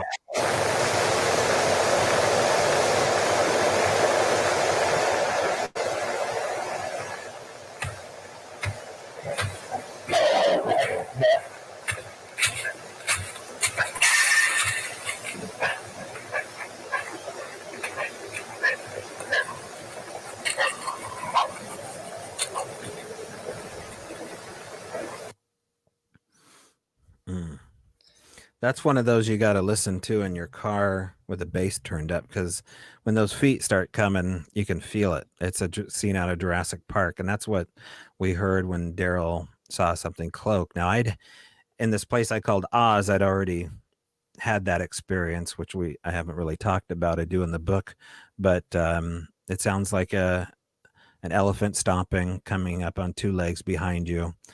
Now, what's interesting about that audio is it has a lot of things that we've talked about here. It has the pop sound, it erupts, and then it lands.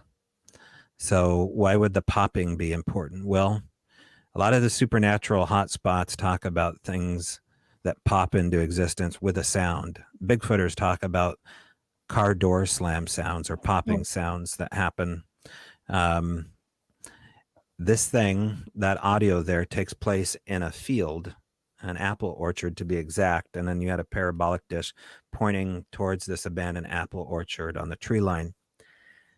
There was no approach through this tall grass for that sound. There's a pop and then what sounds like feet landing or something. And then this pause, dramatic pause, and then this stomping that goes right towards the fence, which in this case was rebar and what's called a deer fence. And the rebar on one occasion was bent down. Two of the T-post, they weren't rebar, they were T-post, which is, forged steel, were bent down 3/4 of the way. So in this audio, you hear it plainly walk by, slapping something, stomping, and then there's this percussive speech within this utterance, animalistic utterance of some kind. It's not a full blown word that I know of, but maybe it is. But it sounds like lips and vocal cords moving within that speech, and then the sniffing or panting that happens, which we'd also caught in the shop on one occasion, which sounds exactly like something that pops into the shop momentarily, sniffs around, does some deep inhales, and then just fades. Kind of reminded me of what my dogs do when they're pattering around, sniffing around. It kind of felt a little bit like that.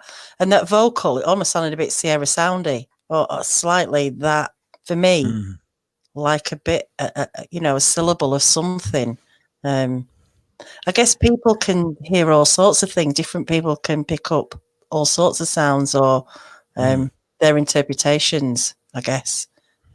Yeah, you might have a sound on there called samurai sounds. There was at least one that was a Sierra sound type vocalization. I think it's listed as such, maybe Sierra chatter or something like that. No, But nothing like that. The ones I've got left are louder complex, drumming snarls, mysterious lady, final click, predator sounds. Yeah. So the why don't we go with the we were just talking about Sasquatch utterances. We had author Henry Franzoni, who is a Bigfoot author, wrote the book Spirit of Siatko, and Henry is out of Washington State. So he's close enough to come on down, and that's what he did. He drove 5 hours or so down to us and sat and talked Bigfooting, but he also talked about drumming because he's an accomplished drummer. And he's a scientist, and he lets you know it by the way he speaks, because he speaks in really cool kind of, I don't know, he's definitely fringe science, but he's a cool kind of fringe science. And so for that, the apers of the world want to hang out with Henry because he's such a cool fringe dude, kind of like Tom Powell. And so he was talking about drumming and quantum physics and how this may all work. And then he goes, there's something to this drumming. It has to do with the 3/6 beat within the drumming. And it's not so much the hitting of the drum they're attracted to, but it's what happens between the drum beat. And so we talked quite a bit about his theories when it came to that. And then he left. He didn't stay the night. He went home that night. And so by this time, we had already found these sweet spots around the property to leave the recorder or to do things. And one of the sweet spots was inside an old power outlet inside the shop in a piece of plywood. And I would just stick the recorder in this hole, and then the mic head would face the metal wall and face outwards. And directly underneath that wall was the gravel yard, my boat, and the glyphs, which would be left in the gravel mainly up against the shop wall. And by this time, I had moved my boat out of the area, and the only thing in that area was a 50-gallon barrel. So keep that in mind when you hear this next sound. Go ahead. Okay. They're going for the drumming snarls away. Uh-huh. Sure. Louder. Yeah.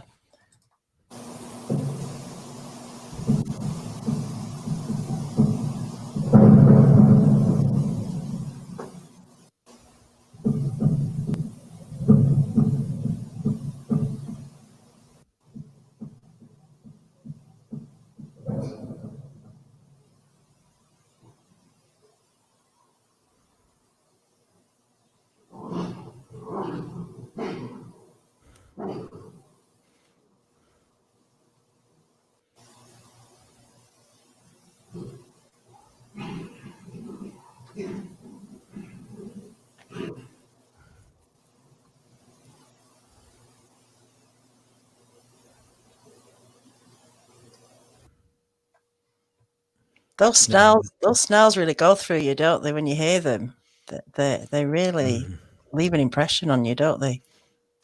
Yeah, and we were shocked every time one of these things would happen because I was always expecting for it to all be too good to be true, or perhaps, misidentification.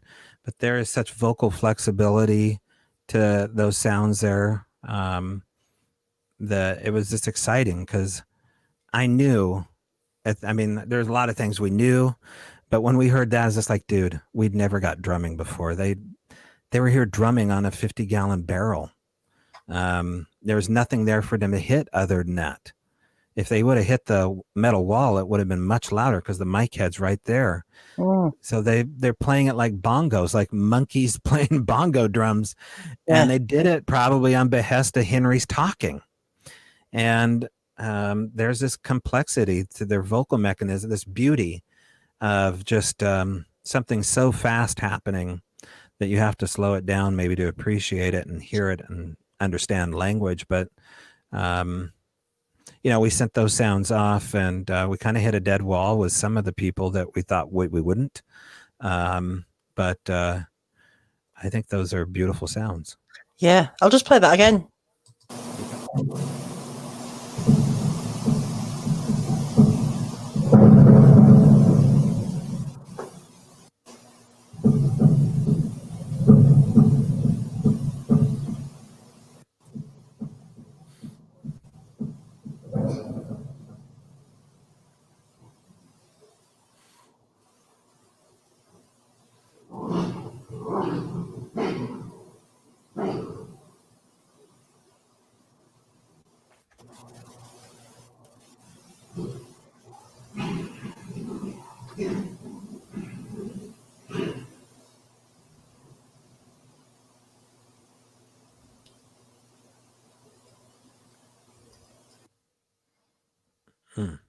Yeah. Right. So, it sounds like drumming to me. That first part, especially, there's a tone. I mean, there's a beat going on, a rhythmic beat. Mm. Mm-hmm. It's so So, fascinating, isn't it? So fascinating. And right. the time it's taken you to dig these out, you can't just whiz Yeah. through this stuff, can you? You've really got to. Yeah, I mean, you've got to want to listen to it because it's going to take a while to tell. There's no way to really rush through it all. That's why the book's, nearly 5 hours. Is that there's every word counts. Everything, at least in my case, I had to have it there for a reason. It wasn't filler. It's like it adds up. It Yeah. builds a case, and I really wanted to present that. Now there's quite a few sounds. That people are going to hear tonight that we've already listened to, but there's sounds in there. It's just like, well, there's care and context that has to come into it. And, the mystery lady sounds are one of those things. So let's play that. I mean, there are no sounds I don't want to play based upon the fact that it's in the book, and the book's $3. And if you want to download it, you can download it, strangebrowradio.com. If you don't want to download it, playing all these sounds isn't going to hurt me at all. So the mystery lady sounds, there's nobody I know, no living researcher that has recorded what Daryl and I captured that night. And it's not a challenge as much as just like, I want to know who else has caught an EVP like this. Yeah. I'll set the case is that really, literally on the last night of me staying there and living on the property before I pulled my trailer away, we said, well, let's do a throwdown. Let's open up both the garage doors. We've had a good time here. The audience tonight has probably heard about 30% of what actually happened. And I was like, I've got this Bigfoot statue in the background. We'll have Biggie up. We'll lay in our camping equipment here. I'll lay in my cot and you can lay on your air mattress, and we'll see if we can see something.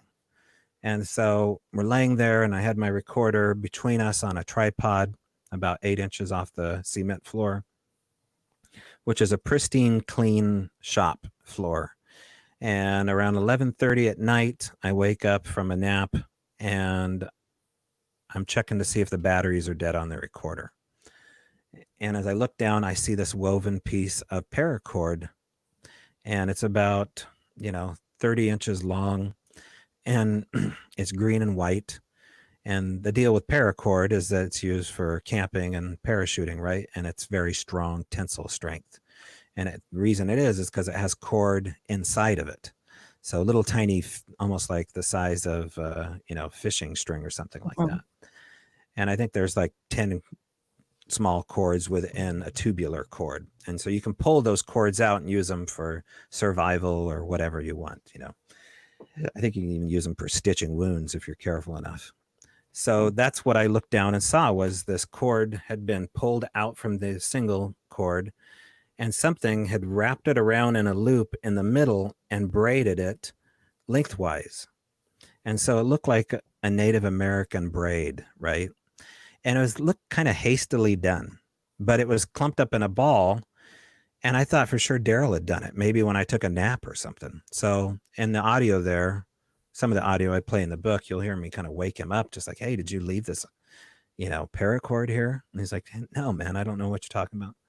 And so he's still struggling to wake up, and I'm, having my mind blown, I guess. And so I fast forward the audio or rewind the audio recording. Actually, let me take that back.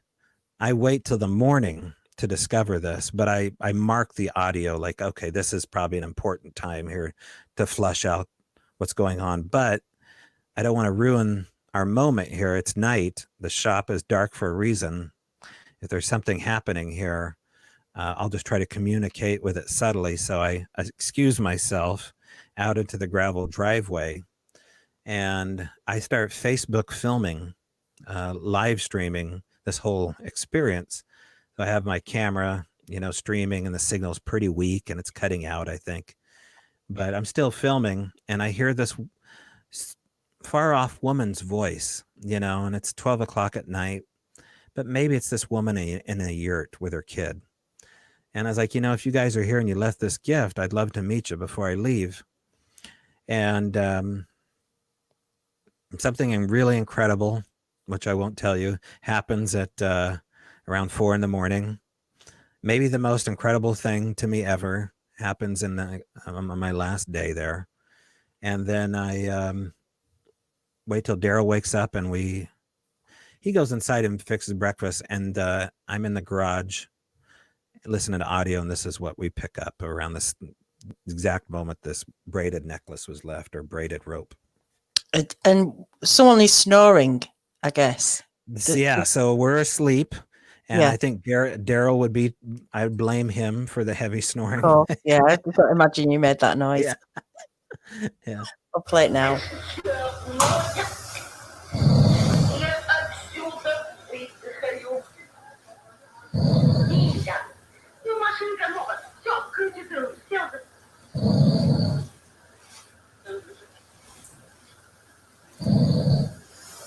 That's going to break it down, I think.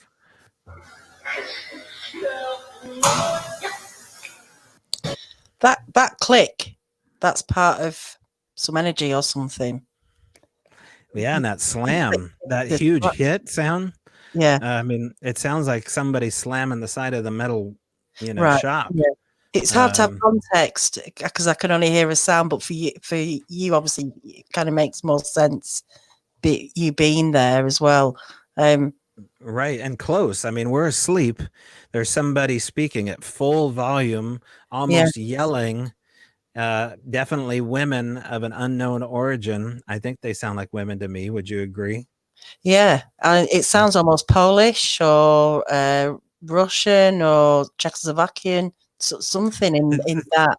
Yeah, and the thing is too is that if this was explainable, these voices should be flushed out fairly easily, and just be like, okay, you guys somehow, some way tuned into a frequency of Polish radio, and you did it with your Tascam, God knows how, but it's some kind of radio frequency answer.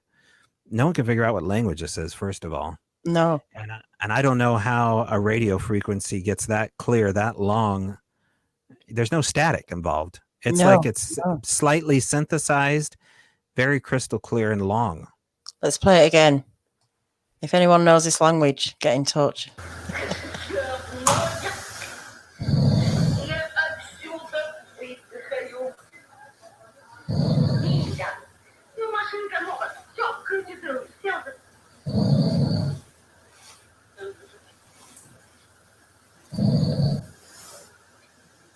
And then I break it down here, I think, a little bit.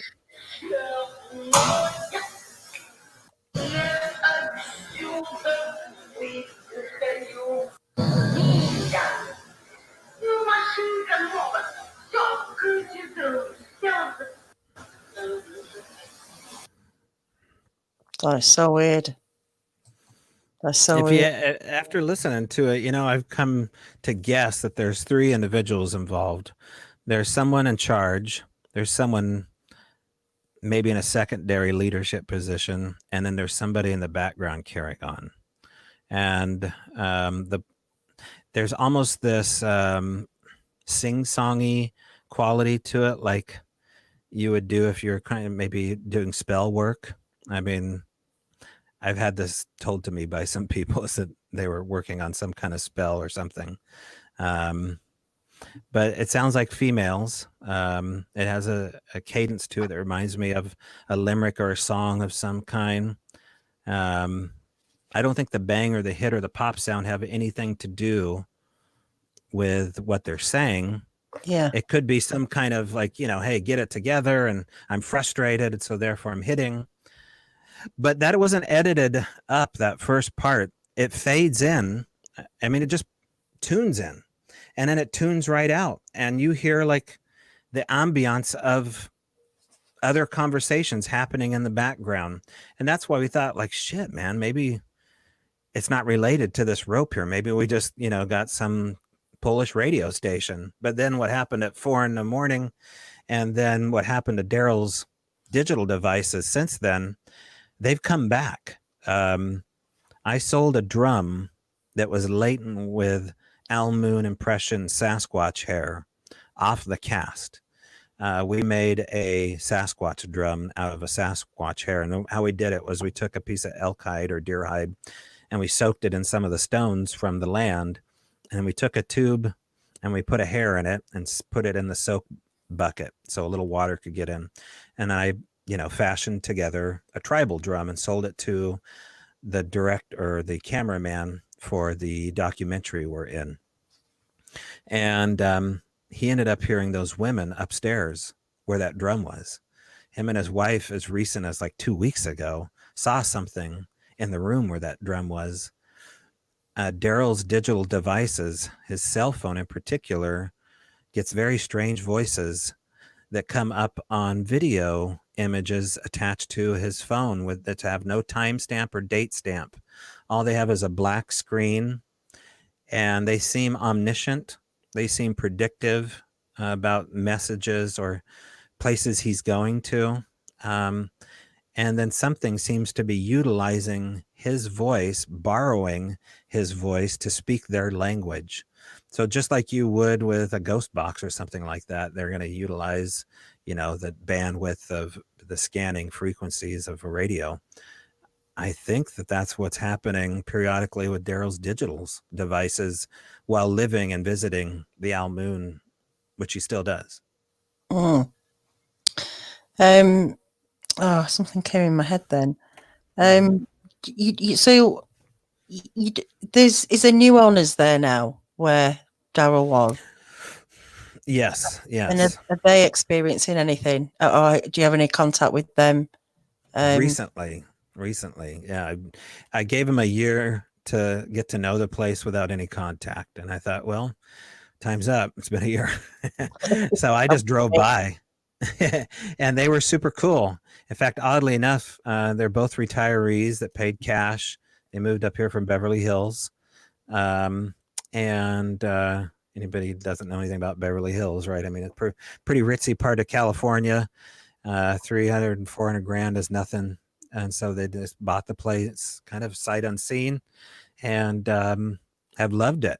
And they're science fiction buffs. The husband in particular is super into H.P. Lovecraft, and turned one of the garages, which was the older garage that we never really worked in or experimented in, turned that into an H.P. Lovecraft science fiction library, to the point where it's like air conditioned now with carpet and, you know, posters. I can't think of anything better, right? As far as ownership. And so I was like, this might be right up your alley, dude. Like, I know Daryl maybe explained a little bit about the weirdness here and ghost, but I was like, I've got a book coming out and it's, filled with information about this land and this home and that garage, that shop.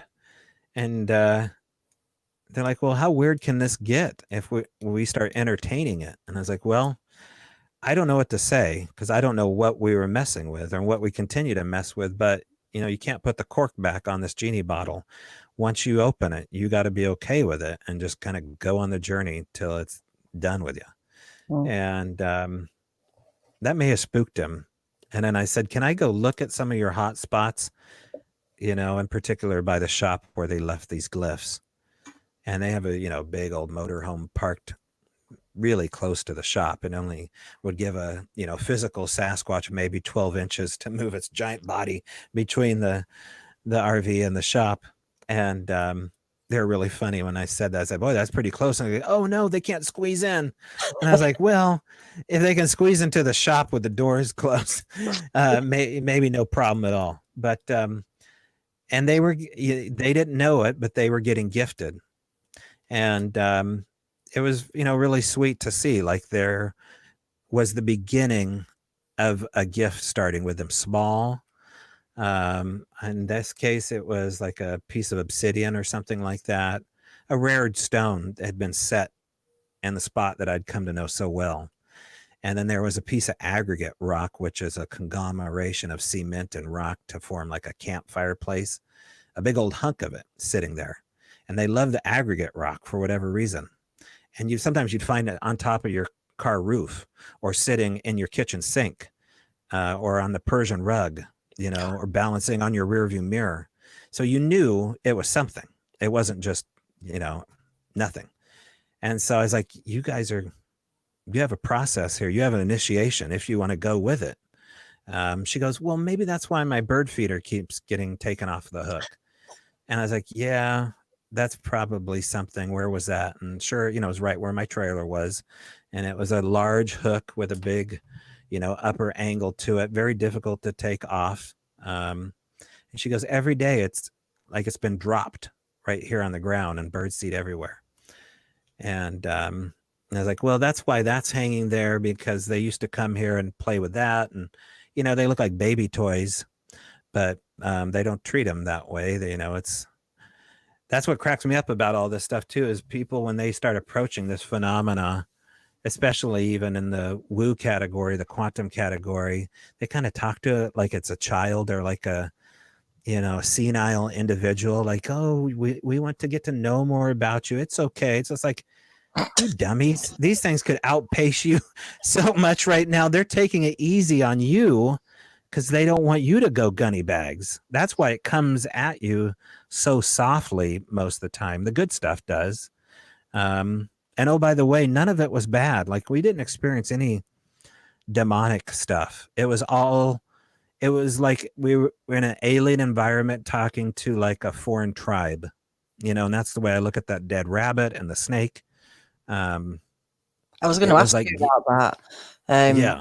A lot of, people would say this is demons and they're lulling you into a false sense of security. But to what end do you think? There hasn't been one, has there? It's all been, like you say, positive. And have you experienced like any healing or anything like that, or that kind of some sort of energy? Or... Right.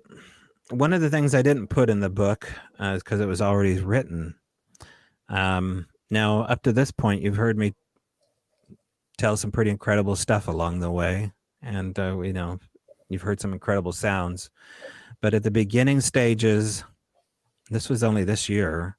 This is well after Daryl moved out and this new couple moved in.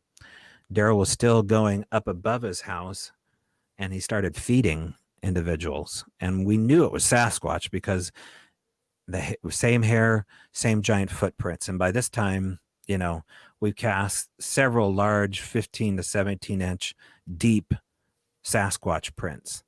And, they're taking the jars off the peanut butter. There's no teeth marks. They just set them to the side, scoop the peanut butter clean, or just take the jar And then they weave branches, you know, really stiff maple vine branches that are very difficult to weave, let alone tight weaves like the braided necklace. There you go. Yeah, I mean, that's green vine maple. That's very difficult to weave, especially like the top ones there in the top left and top right. Yeah, it's possible, but who's going to go in the deep woods and start weaving maple like that and, you know, stealing peanut butter jars? Um, so we know that stuff is still going on there. And I forget where I was going with this conversation. About it being positive, not negative, not demons. Oh, yeah. I'm still trying to think why I was still up in the woods with Daryl. He was Finding feeding them footprints. before. It's not in the book. He was feeding them. Oh, yeah. So right at the beginning of COVID-19, I take a monthly trip down to Oregon to visit my son. And so if time allows, then I stay there in the woods. And so I'll go there alone or with somebody, and I'll stay there and see what I can have happen. One of the questions I had was in quarantine, like week number 3. And I was like, guys, if you're real, I think you're real. I mean, I've seen enough and I've heard enough. We're in trouble here. And I need something. What do we got? What are we going to do here? Is this a giant shell game? Is it not a virus? Is it something else? And I asked them very specifically about that. And then by this time, I was leaving out blocked letters and numbers, and I would just write on a little wooden block different letters of the alphabet. And we had got a response. When you're showing one of the responses we got back at Daryl's, this was during the last chapter of me staying there. I wrote, "Thank you for gifts," and then I left them extra little blocks. And a couple of days later, spelled out underneath it was the word "welcome." And the reason it looks so archaic is because they ran out of letters. I didn't make enough. They had numbers that they could use. So the E is actually the number 3, and the C is the number 4. And I don't think there was a 0 or an O. So I saw, you know, that there was some possibility of communication through this little spelling board. So we started to do this after Daryl sold the place up in the woods. And I was like, you know, one of the questions I had was, what do we do about COVID? Which seemed like, I mean, I know how it sounds, right? Talking to maybe possibly Bigfoot, asking them for a pandemic cure. And so a couple weeks go by, I'm up in Washington, and Daryl's going to check on the spot. And sitting atop a little tiny fossil I had left up there was a black mushroom. And I mean, there's black mushrooms around, sure, but this was like set on top of this fossil, and it's really thin and kind of slimy. So we sent it out to some mycologists to look at, not test. And like, well, that looks like, you know, black witch's butter. And I was like, well, what the hell is that? And they're like, well, it's mainly used for upper respiratory illnesses and to meet the land spirits. And I was like, what? And like, yeah, I mean, you would take that to have a psychological, you know, to go into some kind of altered state and meet the land spirits. And it helps with upper respiratory illness, things like COVID. So I was like, come on. What? I mean, I didn't know what to do with it, except I sent it off to a gal named Ashley Stinnett, the information. I was like, hey, you know how crazy all this can be. I was like, this is what happened down here. Do you know anybody with COVID that would maybe go to a Chinese herbalist store and try this black witch's butter out to see if it would help with their symptoms? And so she did. You can get this at a Chinese herbalist store. And an individual who tested positive for COVID-19 had remarkable improvements after taking this black witch's butter. And I don't know about the altered state, but that was the other question that I posed before I left too. I was like, we need to meet. Like, I need to meet you. Like, we need to have some kind of understanding here, especially if we're all going to die. And so it seemed to answer 2 questions at once, which sounds like too much synchronicity, but I have so many stories about them overlapping synchronicity, you know, on top of one another. Mm. Have you had any of this follow you home? Oh yeah, here. Yeah, Yeah. it followed me to Washington. Yeah. Right. Yeah. What, in what sense? What have you had? This is what's been happening in Washington. Sure. So one of the experiments we had was whether or not we could have it follow us home, whether we could test it and see it happen in live time. So I started working with Timothy Renner from Strange Familiars podcast, and he goes to an area where a lot of the similar stuff happens, and called Pandemonium. He lives out in the East Coast, and I'm out here on the West Coast.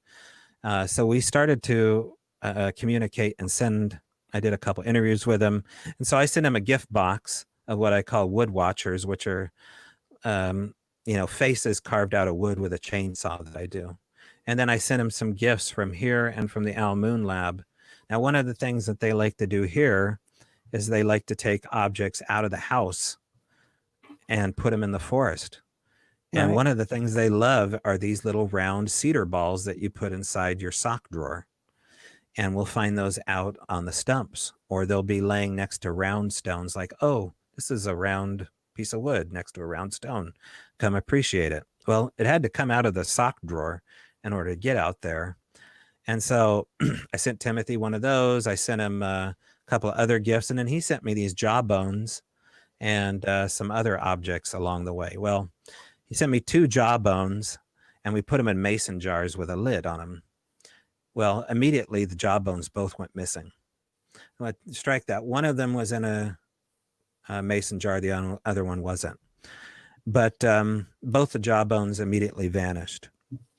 And so I would call him and just like, hey, your jawbones disappeared. Did anything weird happen at the exact same moment, within the matter of 12 hours? That seems interesting.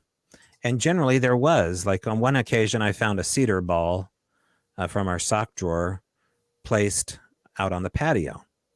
And I said, something really weird happened. I found another cedar ball. And he goes, that's so weird. One of the cedar balls that you gave me moved as well within the last 12 hours. So like, well, that's kind of a coincidence, but maybe not enough. But, we talked earlier about them tipping the hat to prove that they're that powerful, that cunning. Well, the real camel that, straw that broke the camel's back was these wood watcher spirits that I carve are carved with a chainsaw, a torch, and a drill sander. And so I just cut them to shape, and then I fire them, and then I sand them. Well, when I'm carving, the beard portion of an earth spirit or a Bigfoot or something like that, it's usually torched for tinting, like it's extra dark and burnt down there to give it texture. And it's a really distinct looking shape because it's kind of a jagged, burnt edge of the beard. Well, those drop down in my workshop area all over the place. Well, one ended up in Cottage Grove, Oregon. So that's 6 hours away. And it was sitting right where all these glyphs were.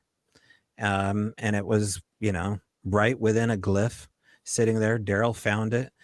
We could match it up perfectly with all the other little pieces that I have. And it was a piece of cedar off of one of these little wood watchers that had managed to communicate somehow. But, I find pieces of those little wood watchers in interesting spots, including balancing on the brim of my hat, that's hanging on one of the hooks. We find just today, just like a couple of hours ago, we're on a walk and we recently had to put down one of our pugs, Mr. Stitches. And we had some friends out here that wanted to visit the grave and see our area. Because there's quite a bit of acreage here and private trails, and there's quite a bit that happens. And so they left some gifts and some marbles on Mr. Stitch's headstone or grave that was freshly dug.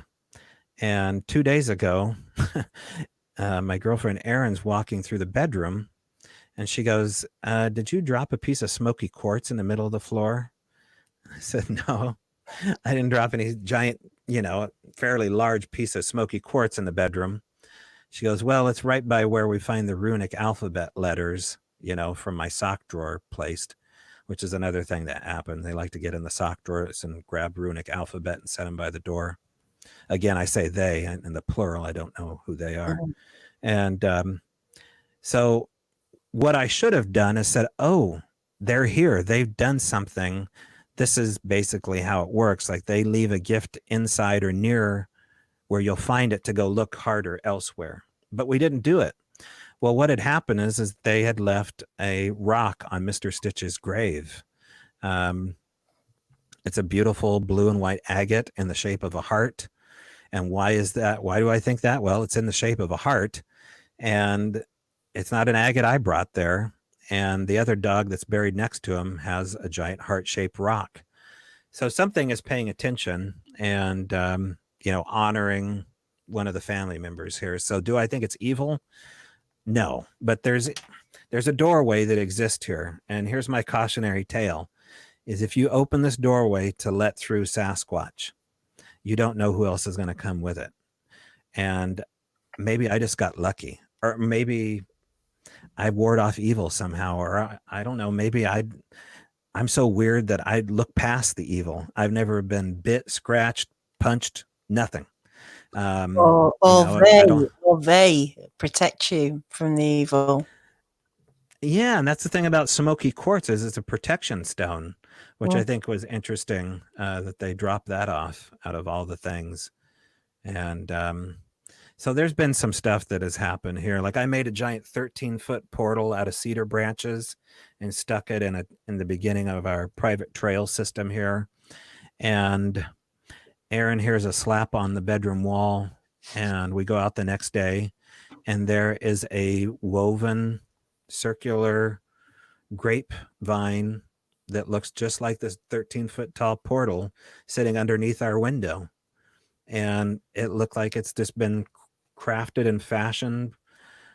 I mean, we've never found a grapevine out. We have no vineyards out here, you know, where we live. So anybody can grow grapes, granted, but in proximity to what had happened where the slap was next to this 13-foot woven, you know, art piece I did, it's all this stuff just kind of adds up to the fact that you have to pay attention to it for it to all, you know, for you to go through these initiations. They're waiting to see if you can be worked with and whether or not you are going to, you know, notice this initiation process to begin with. And it has to do with the ego. Like, I don't know if that's why it starts out this way, but they don't tolerate high egos, and they let you know that. So do you think you're still in the initiation process, or do you think you've passed it? No, I mean, I think only in death do you pass it. Hopefully, Your you audio's know, gone again. Literally, what's that? Your audio's gone again, all static. Okay, weird. All right, you want me to log back out? Yeah, because I don't know how it's going to. There we go. Hope he'll come back again. Has anyone got any questions for Toby? Going to be shutting it down soon. We've been going for 2.5 hours, so if anyone's got any questions, put them up, please. Okay, let's see if that works. Perfect. Yeah. So yeah, initiation. You still doing it? You think you're still being tested? Yeah, I think so. Not as much. It's very subtle out here, but that's only because it sneezes a lot less. It sneezed a lot more in the Al Moon lab. We call this place the Al Moon Altar, and it's, story has yet been written, but I think there's a lot of protection that goes on here too on the land. Like, Erin doesn't necessarily want to have stuff come to the cabin in the woods when she's here alone, especially at night, because I was working graveyard and there's some fairly odd stuff. So there's a lot of boundaries that are set. It wasn't that way in Cottage Grove. It was all guy energy.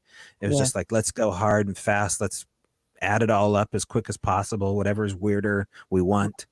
And it's just not that way here. I forget the name of the lady who was up there with Daryl. Is it Cindy? Did you say His wife? Yeah. His wife. Was there a different interaction with male and female? Different things happening that you could pick up on?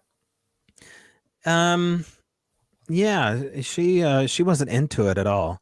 She mainly wanted him to have a hobby to keep busy after retirement, not to be a statistic of a miserable retiree. And so she was happy to have me, be with Daryl and hang out with him. And so that's kind of where she was with it all. But she did make specific requests, and she made it known to them, like, if you exist, do this, and they're all pretty hardcore Christian, fundamentalist, conservative Christian, God, fearing Bible believers. And that's what I was raised with. And so I know the routine very well. And I was like, Cindy, I don't think we can answer all this through scripture. There's something else happening here we have not been allowed to know, that has been kept from us and has been kept from scripture. And it probably has to do with the book of Enoch. So I was like, maybe you can look there and still feel fulfilled that you're not, leaving the sanctity of Christ, or, a heathen or a pagan, and still read something that should have been canonized and put in scripture, which talks deeply about spirit beings and Sasquatch, as far as I'm concerned. And which was interesting too, because it brings us back to the Enoch, the book. And Autumn Williams always swore that she never made that in regard to the book of Enoch. And I always thought, well, it's a pretty good coincidence that you did that then. Yeah. And there, it reached into scripture a little bit as far as the property was concerned, which I think maybe helped Cindy understand a little bit more about the land. And the lake bed where we found the tracks, there was an old church that used to exist there. And it was founded in the late 1800s. And it was a group called the Hebrons. And they were one of the first founders of the town of Cottage Grove. And they were fundamentalist, Bible-believing Christians. And but they believed mainly in the Old Testament law. Well, Hebron is also a place. It's a place south of Jerusalem, south of Israel, the land of Hebron. The thing about the land of Hebron is it's also the last place that the Nephilim were seen in the book of the Old Testament, as far as, the lore is concerned out of the Old Testament. So what if, now it sounds like an episode of Ancient Aliens, what if these old pioneers came to Cottage Grove and saw, that this is like the land of Hebron. We have these giants roaming around right next to us out of this lake bed here. What else can we describe them as? We don't have anything else in our cultural context here to describe it. So is that just a coincidence that this town was named that? We don't really think so, because synchronicity started to play into the place of Hebron. Like, we ordered a baby monitor to study ghost. It was, an Amazon cheapo baby monitor that had a camera that you could control inside the house and audio. And it had an IR lens. That baby monitor was made in Hebron, Israel. I've seen anything come out of Hebron, Israel before. But it's just like, okay, I guess we're going to pay attention to the word Hebron then. And then Hebron glass is a thing. Like, if you have a piece of Hebron stoneware or these goblets that they make, it's a big deal. And Aaron has a Hebron glass here. I've never even heard of this before. So how much of it is too much? Like, how much synchronicity is real and how much is your imagination trying to figure all this out? It can go on and on, can't it? But, there's a reason why you're seeing those things, maybe. Are they just jumping out at you, or, is it, are you meant to find them? I don't know. It's fascinating. And I need to listen to your audiobook again. I recommend it to anyone, because there's so much detail in there, like there's been tonight. you've taken years to put this together, and to listen to it all in a few hours. There's a lot of information there. So where can we find your audiobook? Just go to strangebrowradio.com and it'll take you right to a $3 paywall, which is Patreon. And then once you sign up for Patreon, you can download it through SoundCloud to any device you want. Okay. And then you can immediately unsubscribe from my Patreon page. But there's a lot of content on there, so I'd ask you to stick around. And, there's a lot of videos, including videos I've done with John B. Alexander, Tom Powell, Ron Moorhead, Scott Nelson, some energy healers that we had on. So we'll be getting back into doing our live events too and putting those on for our Patreon members. We go to a haunted castle called Manresa Castle, and we do a monthly live show from a haunted castle here in Port Townsend, Washington. And so you go to the book, you download it for $3, you get all this extra stuff. And it's about 4.5 hours of, I try to immerse people into the environment and the tone of what this was like. And there's a lot of audio in there that, you can only experience through the book. You have a great voice as well for the audiobook. You tell it really well. I mean, because it is your story as well, though, but you have a great voice that goes with it, and I really enjoyed listening to it.